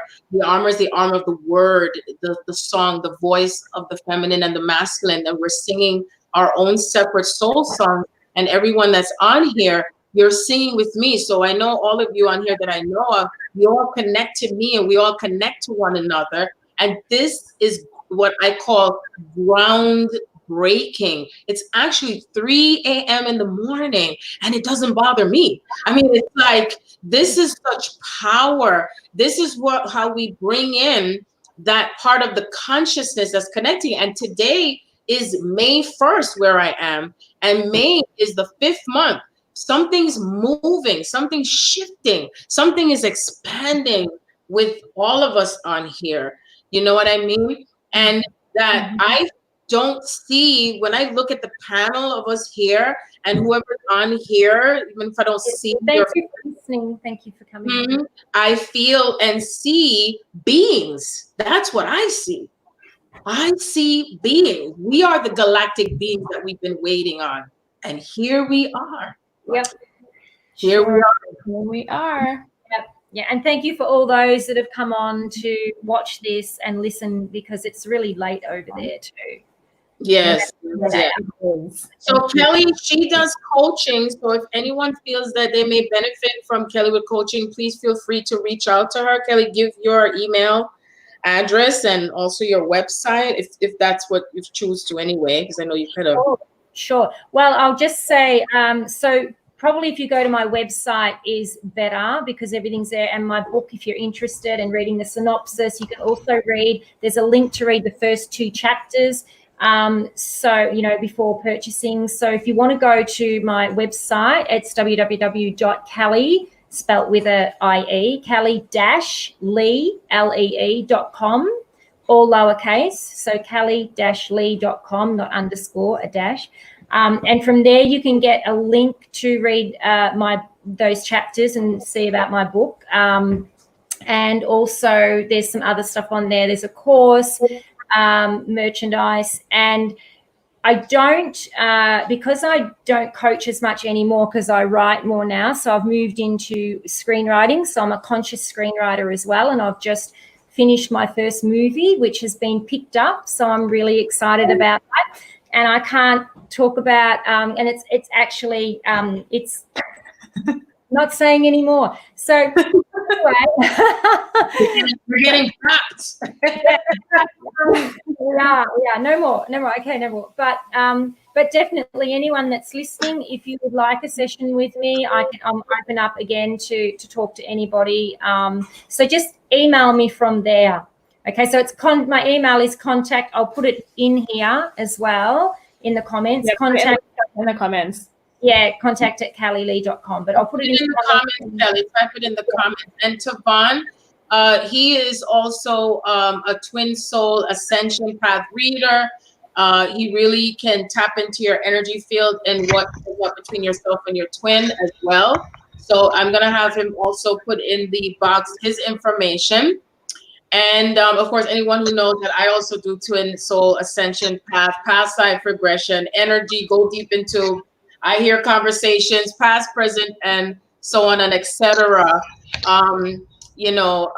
To anything and all things. So, and there's no judgment with any one of us. There is no judgment. We're here to bring forth the truth and to bring it with power and with wisdom. And with wisdom, it's eternal, and we are eternal beings. This is the time where you get to choose yourself and to choose what you're desiring to experience on the physical plane. So everything that comes together in your healing, remember, it also is physical. The soul desires to know itself and to know itself experientially. And now that we've gathered up all this data, we're releasing that data, bring it back to the Godhead. So now we can embody that Christed energy of who we are.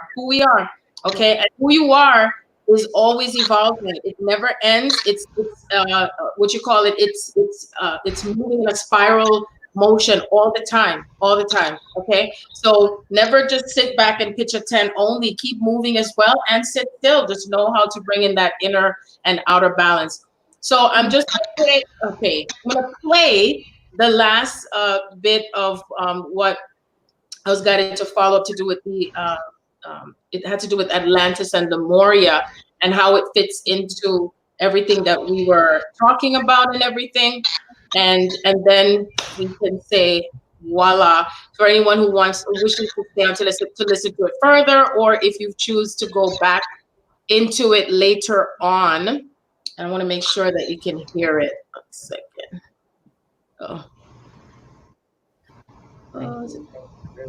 And just while we're on that note, I just want to say thank you to Aldina for the beautiful track at the beginning of the episode, as usual. Yeah, we love working with you so much. And thank you to my team for making this happen every week. Without you guys, it wouldn't be possible. So thank you so much. Right. When we get to the studio and travel and all the stuff that's coming into play, however it unfolds, it is that time.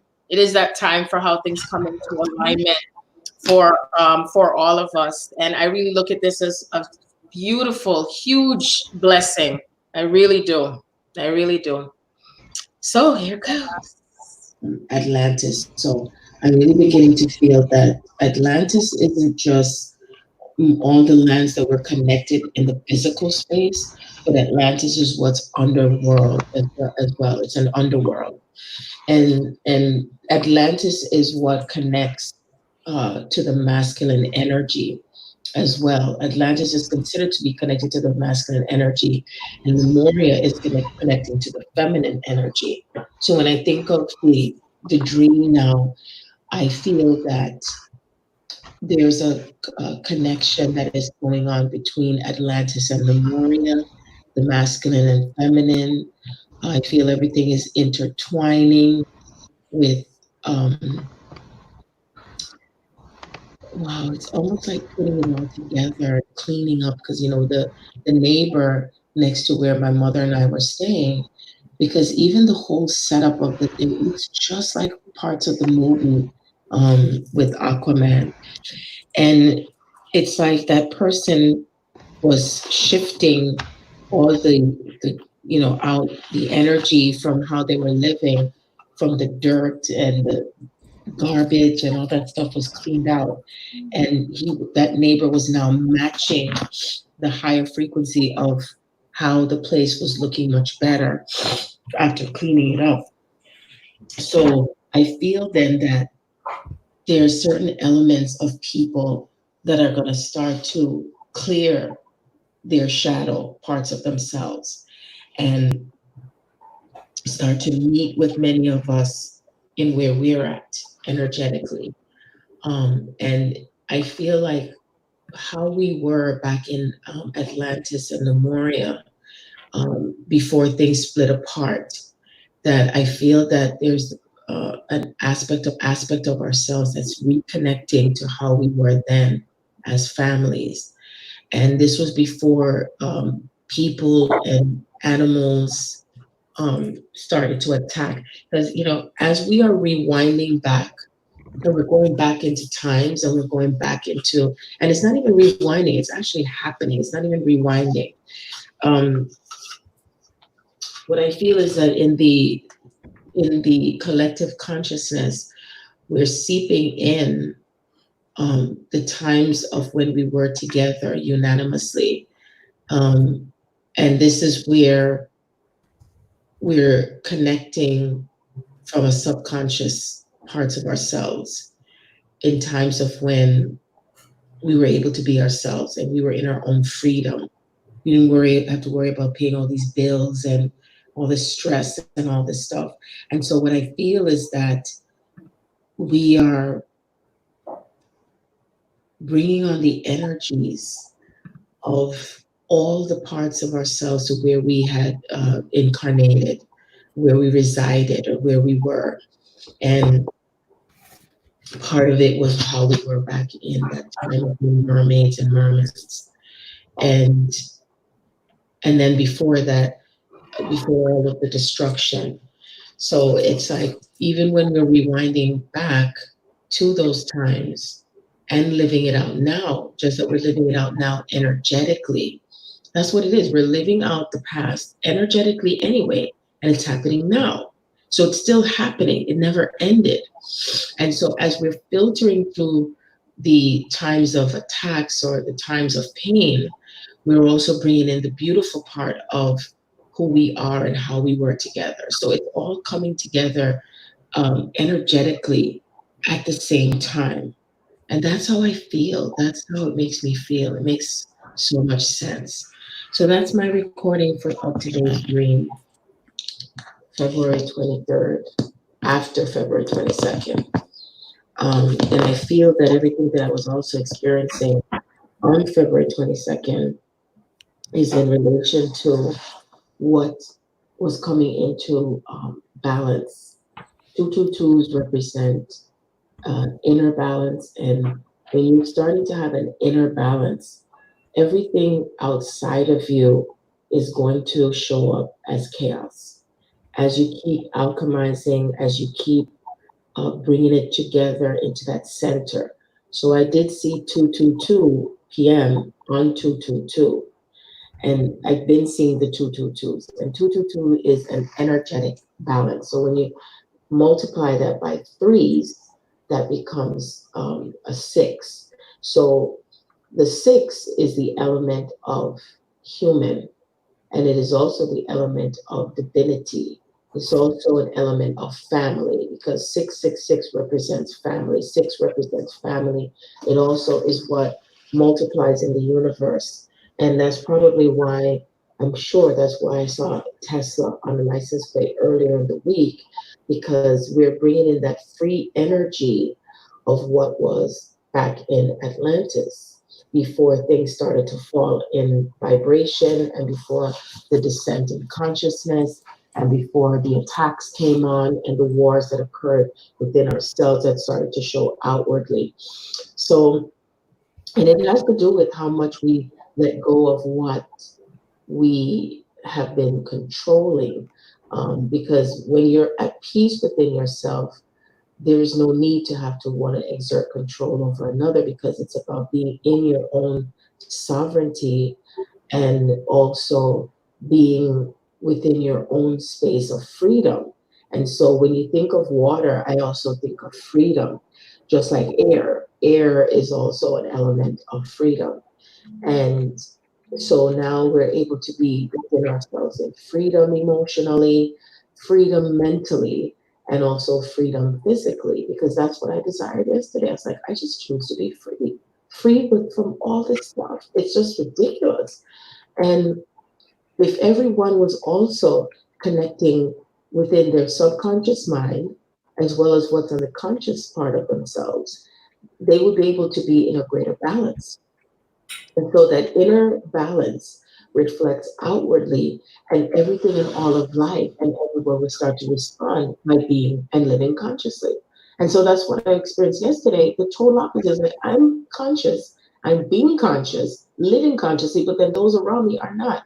And so what happens is the energy of the antimatter that seems to go against the matter itself starts to bring the chaos, because the person who's vibrating with matter instead of connecting to the antimatter is really, it doesn't, I don't call anti going against. It's more how it intertwines and comes together. But when you're consciously aware of it, then you're able to bring it into a greater balance, because you can't like say, oh, I want it to go away completely. It has to keep coming together as if it's going against itself, because antimatter is usually something you think of somebody that puts on glasses. They don't want to see something. They don't want to accept what they see. And so antimatter represents what's unseen. That's spirit. That's the pure form. That's the element of energy, the energy that's free, the energy that's out there. And what happens is the energy that's free connects to the parts of the element of particles that are visible, and it makes and creates something into a new formula. So each one of us carry individual numeric, I would say, portions of the self, and it creates something based on the elements and the particles that are in existence and non-existence. And so most people are unaware, and they're unconsciously living their lives without understanding the elements of the self that is coming together against itself and for itself. And so all of this makes sense to how and why everything is vibrating so much more numerologically, is what I'm realizing. Through this awakening and ascension process. And what is going on with the divine masculine in respect to connecting to the thoughts and the feelings and going deeper into it. And it's like we're going deeper on the earth and on the land itself, and deeper in the water, which is emotions. And the earth represents Virgo, and the water represents Pisces, because the full moon was in Pisces. The full moon was in Virgo, and then the the full moon was in Virgo, and now with the sun is in Pisces. So the sun in Pisces represents what's shining right now. It's what's out there. It's like a birth of thoughts. It's a new birth of feelings, and it's a new birth. When you think of even the fish just swims freely in the water, and there's some fish that can come on land, and there's some fish that has to remain in the water. So, but still, as you leave, as you're able to leave the part of yourself that's within the water and come on land, you're still going to be the same person that you are, but it's just you're in a different element.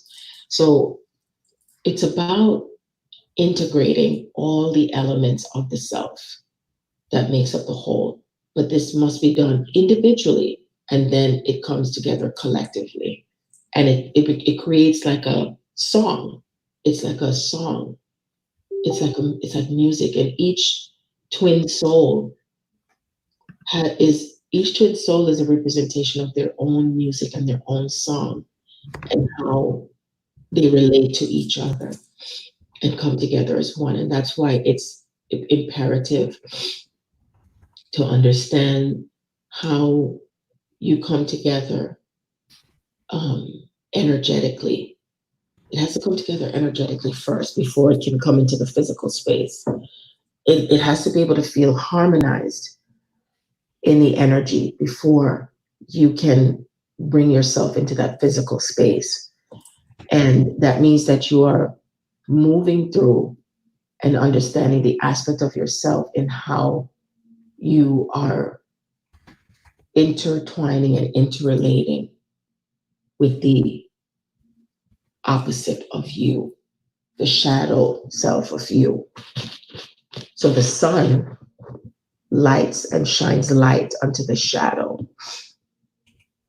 The sun shines light onto the shadow. So you see, I had my dream first to do with being in the shadow. I was in the dark with my twin. It was dark. It was dark wherever we were. It was nighttime. And then I slept all the way through daylight. So I went underground. That's Virgo. The moon was in Virgo. The moon usually shines itself through the dark. And it's not about, let it be. No, we are not to let it be. We are to allow ourselves to still move through the darkness. Sometimes you got to join the darkness. You got to be there. You got to be there with your shadow. And getting comfortable with your shadow, that even when you're facing all the things that show up. So it's like the feminine, it's not about, I can do battle by myself. I can do this all by myself. No, you're doing it together with your counterpart. And your counterpart is meeting you halfway. It's for you to join them. And the divine masculine is for you to join your divine feminine and meet her, however she represents as her to you, halfway. So he meets her at the sun, the brightness, and is not afraid of that light. Because the light is what sustains you. The light is what pushes you through. It keeps you going. You can find so much strength in that light and receiving. And you also find strength when you go through the darkness. Sometimes it's through the dark that we do find our inner strength. And it sheds what? Light to what you are experiencing. That's wisdom. That's how we meet halfway with one another. And it becomes powerful. Powerful. So for me,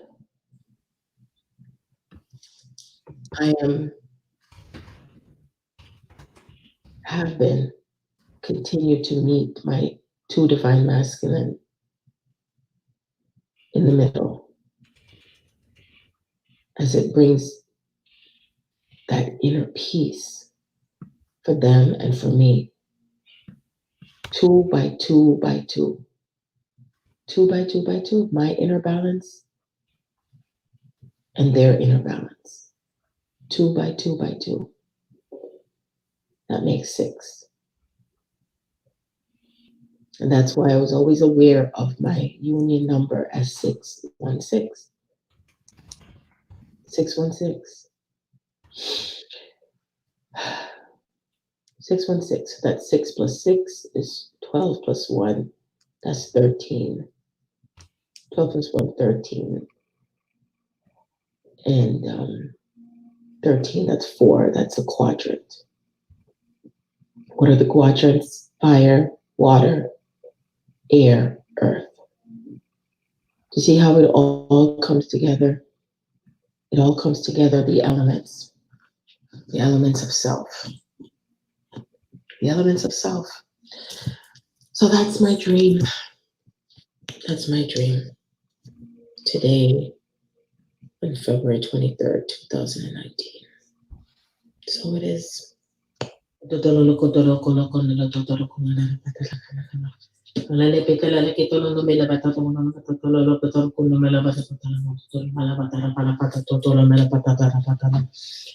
Palala patala la patata locula la patata la tala de totolo la patata la tolo totolo la patata la tolo patala patolo mana patata patala mana. Palala mera patotolo no mala mana tata totolo la patata la patala la tala la cula la patata la patala la tolo colo totolo. La mana mena totolo la patala la tolo. Talala la leti la dikito no la leti no malala. Ala mela lo kuno na lo mela pala malu kuno mana kuno mana. Ala la beda la kuno la batala ma tun malala. Tala le te tolo de la. Ala mala tolo la pala. Ala le beda la kuno lo kutolo lo tala la de tala la tolo la batala la tolo la tala la tolo la Ola le la. Helele solo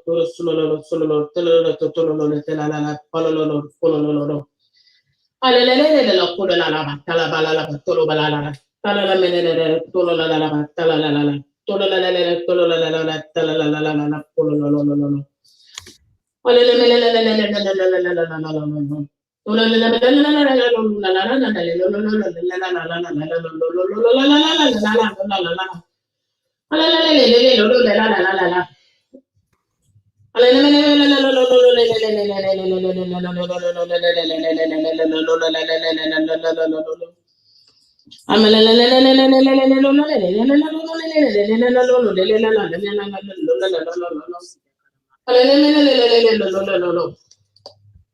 Kirolei, ako to sumuro ko sila bate, ito sila bete pe. Ako to kunin nila pati sila sibe ke to nila. Ke to suwi siya to nila ba ko be. Amali ko to nila ba ko si baka. Me pati suwi he sabo. Ikita po di la po gusba. Pero wo ibela po mi na mera pa to bila pa to nila. Kuri bila pa to bila pa ta ko sulera. To ko ibi kamera wo bila pa to sulese. Ano sila ba sulu bila ba ko bila ba ko bila ko to bila ka to sulu bila. Pero ke to bila pa ta bo to ba.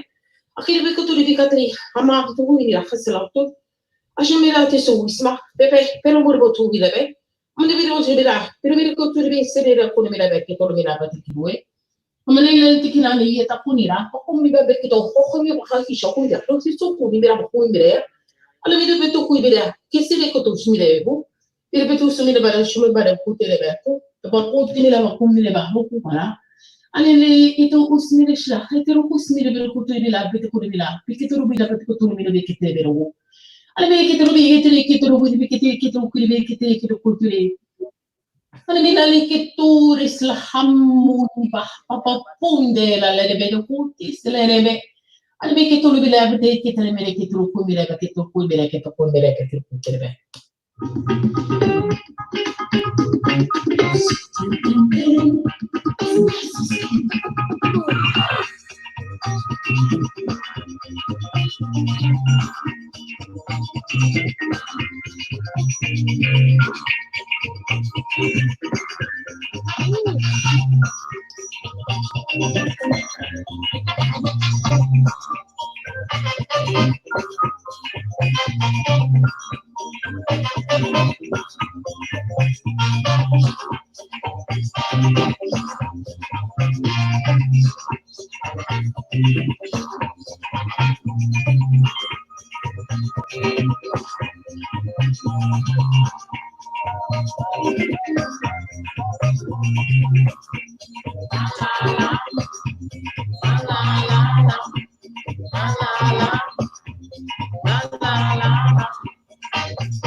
It's nice and skanky.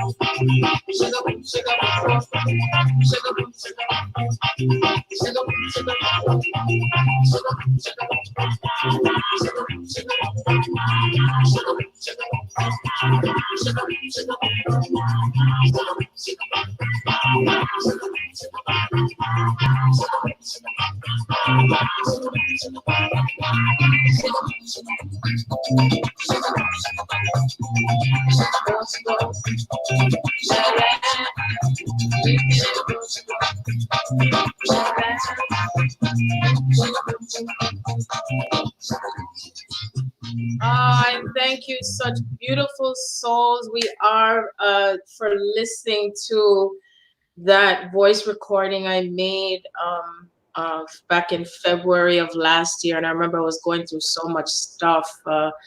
Kelly and Ta'Von had been there for me when I was facing the homelessness and everything. And I still pushed through. I still recorded. I still kept it going. I didn't pitch a tent. I didn't choose to feel that the experience was who I am. And so the timeline of what I experienced as Nefertiti being evicted and ejected out of Egypt, that which has been rejected shall now, as they say, you know, you may feel the rejection from humanity, but everything is restored, is being restored. So I thank you all for joining us here. I don't know if Kelly and Ta'Von want to say one last note. Definitely we'll be back on again. There's so much to talk about. It doesn't end here. I thank Paris for being such a trooper through all of this. Oh my gosh, I know she's usually a busy working young lady, but I'm just looking forward to when we meet Paris, because we have so much that we're going to be putting together with all of this, and this is just the beginning. It's just the beginning. Absolutely. No, it definitely is. Exciting times. Yes. Thank you, everyone. Well, we'll be back next week. Same time, same place. Same bat station. Same what? Same bat station.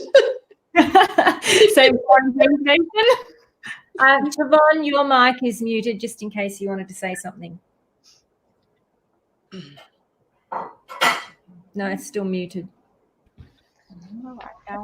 Now it's not.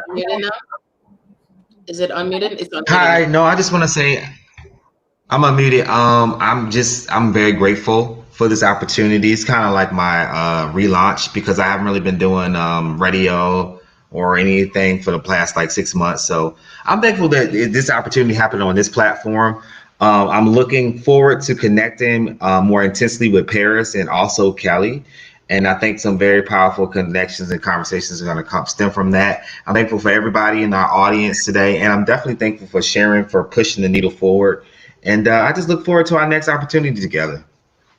Yes, this is what we've been dreaming of for a very long time. for us to have around our own roundtable talk and whatever color we choose for it to be. And my deepest desire, as I stated, as far as my intentions for the show and for everyone, is that we are having the time of our lives, and that we're also in that great union energy of everything we've always desired, and that dreams do come true. And now is the time to choose and to manifest, manifest, manifest. So if you know anyone that could benefit greatly from what you've heard, what you've seen, please share this video. Please share this video. There are others out there who are looking for information out there that is now, they're ready to hear it and to resonate, with this. And, each time that we get snippets of something, I know I've had my moments where I just heard one little word and it just shot me straight into another dimensional space and awareness of myself.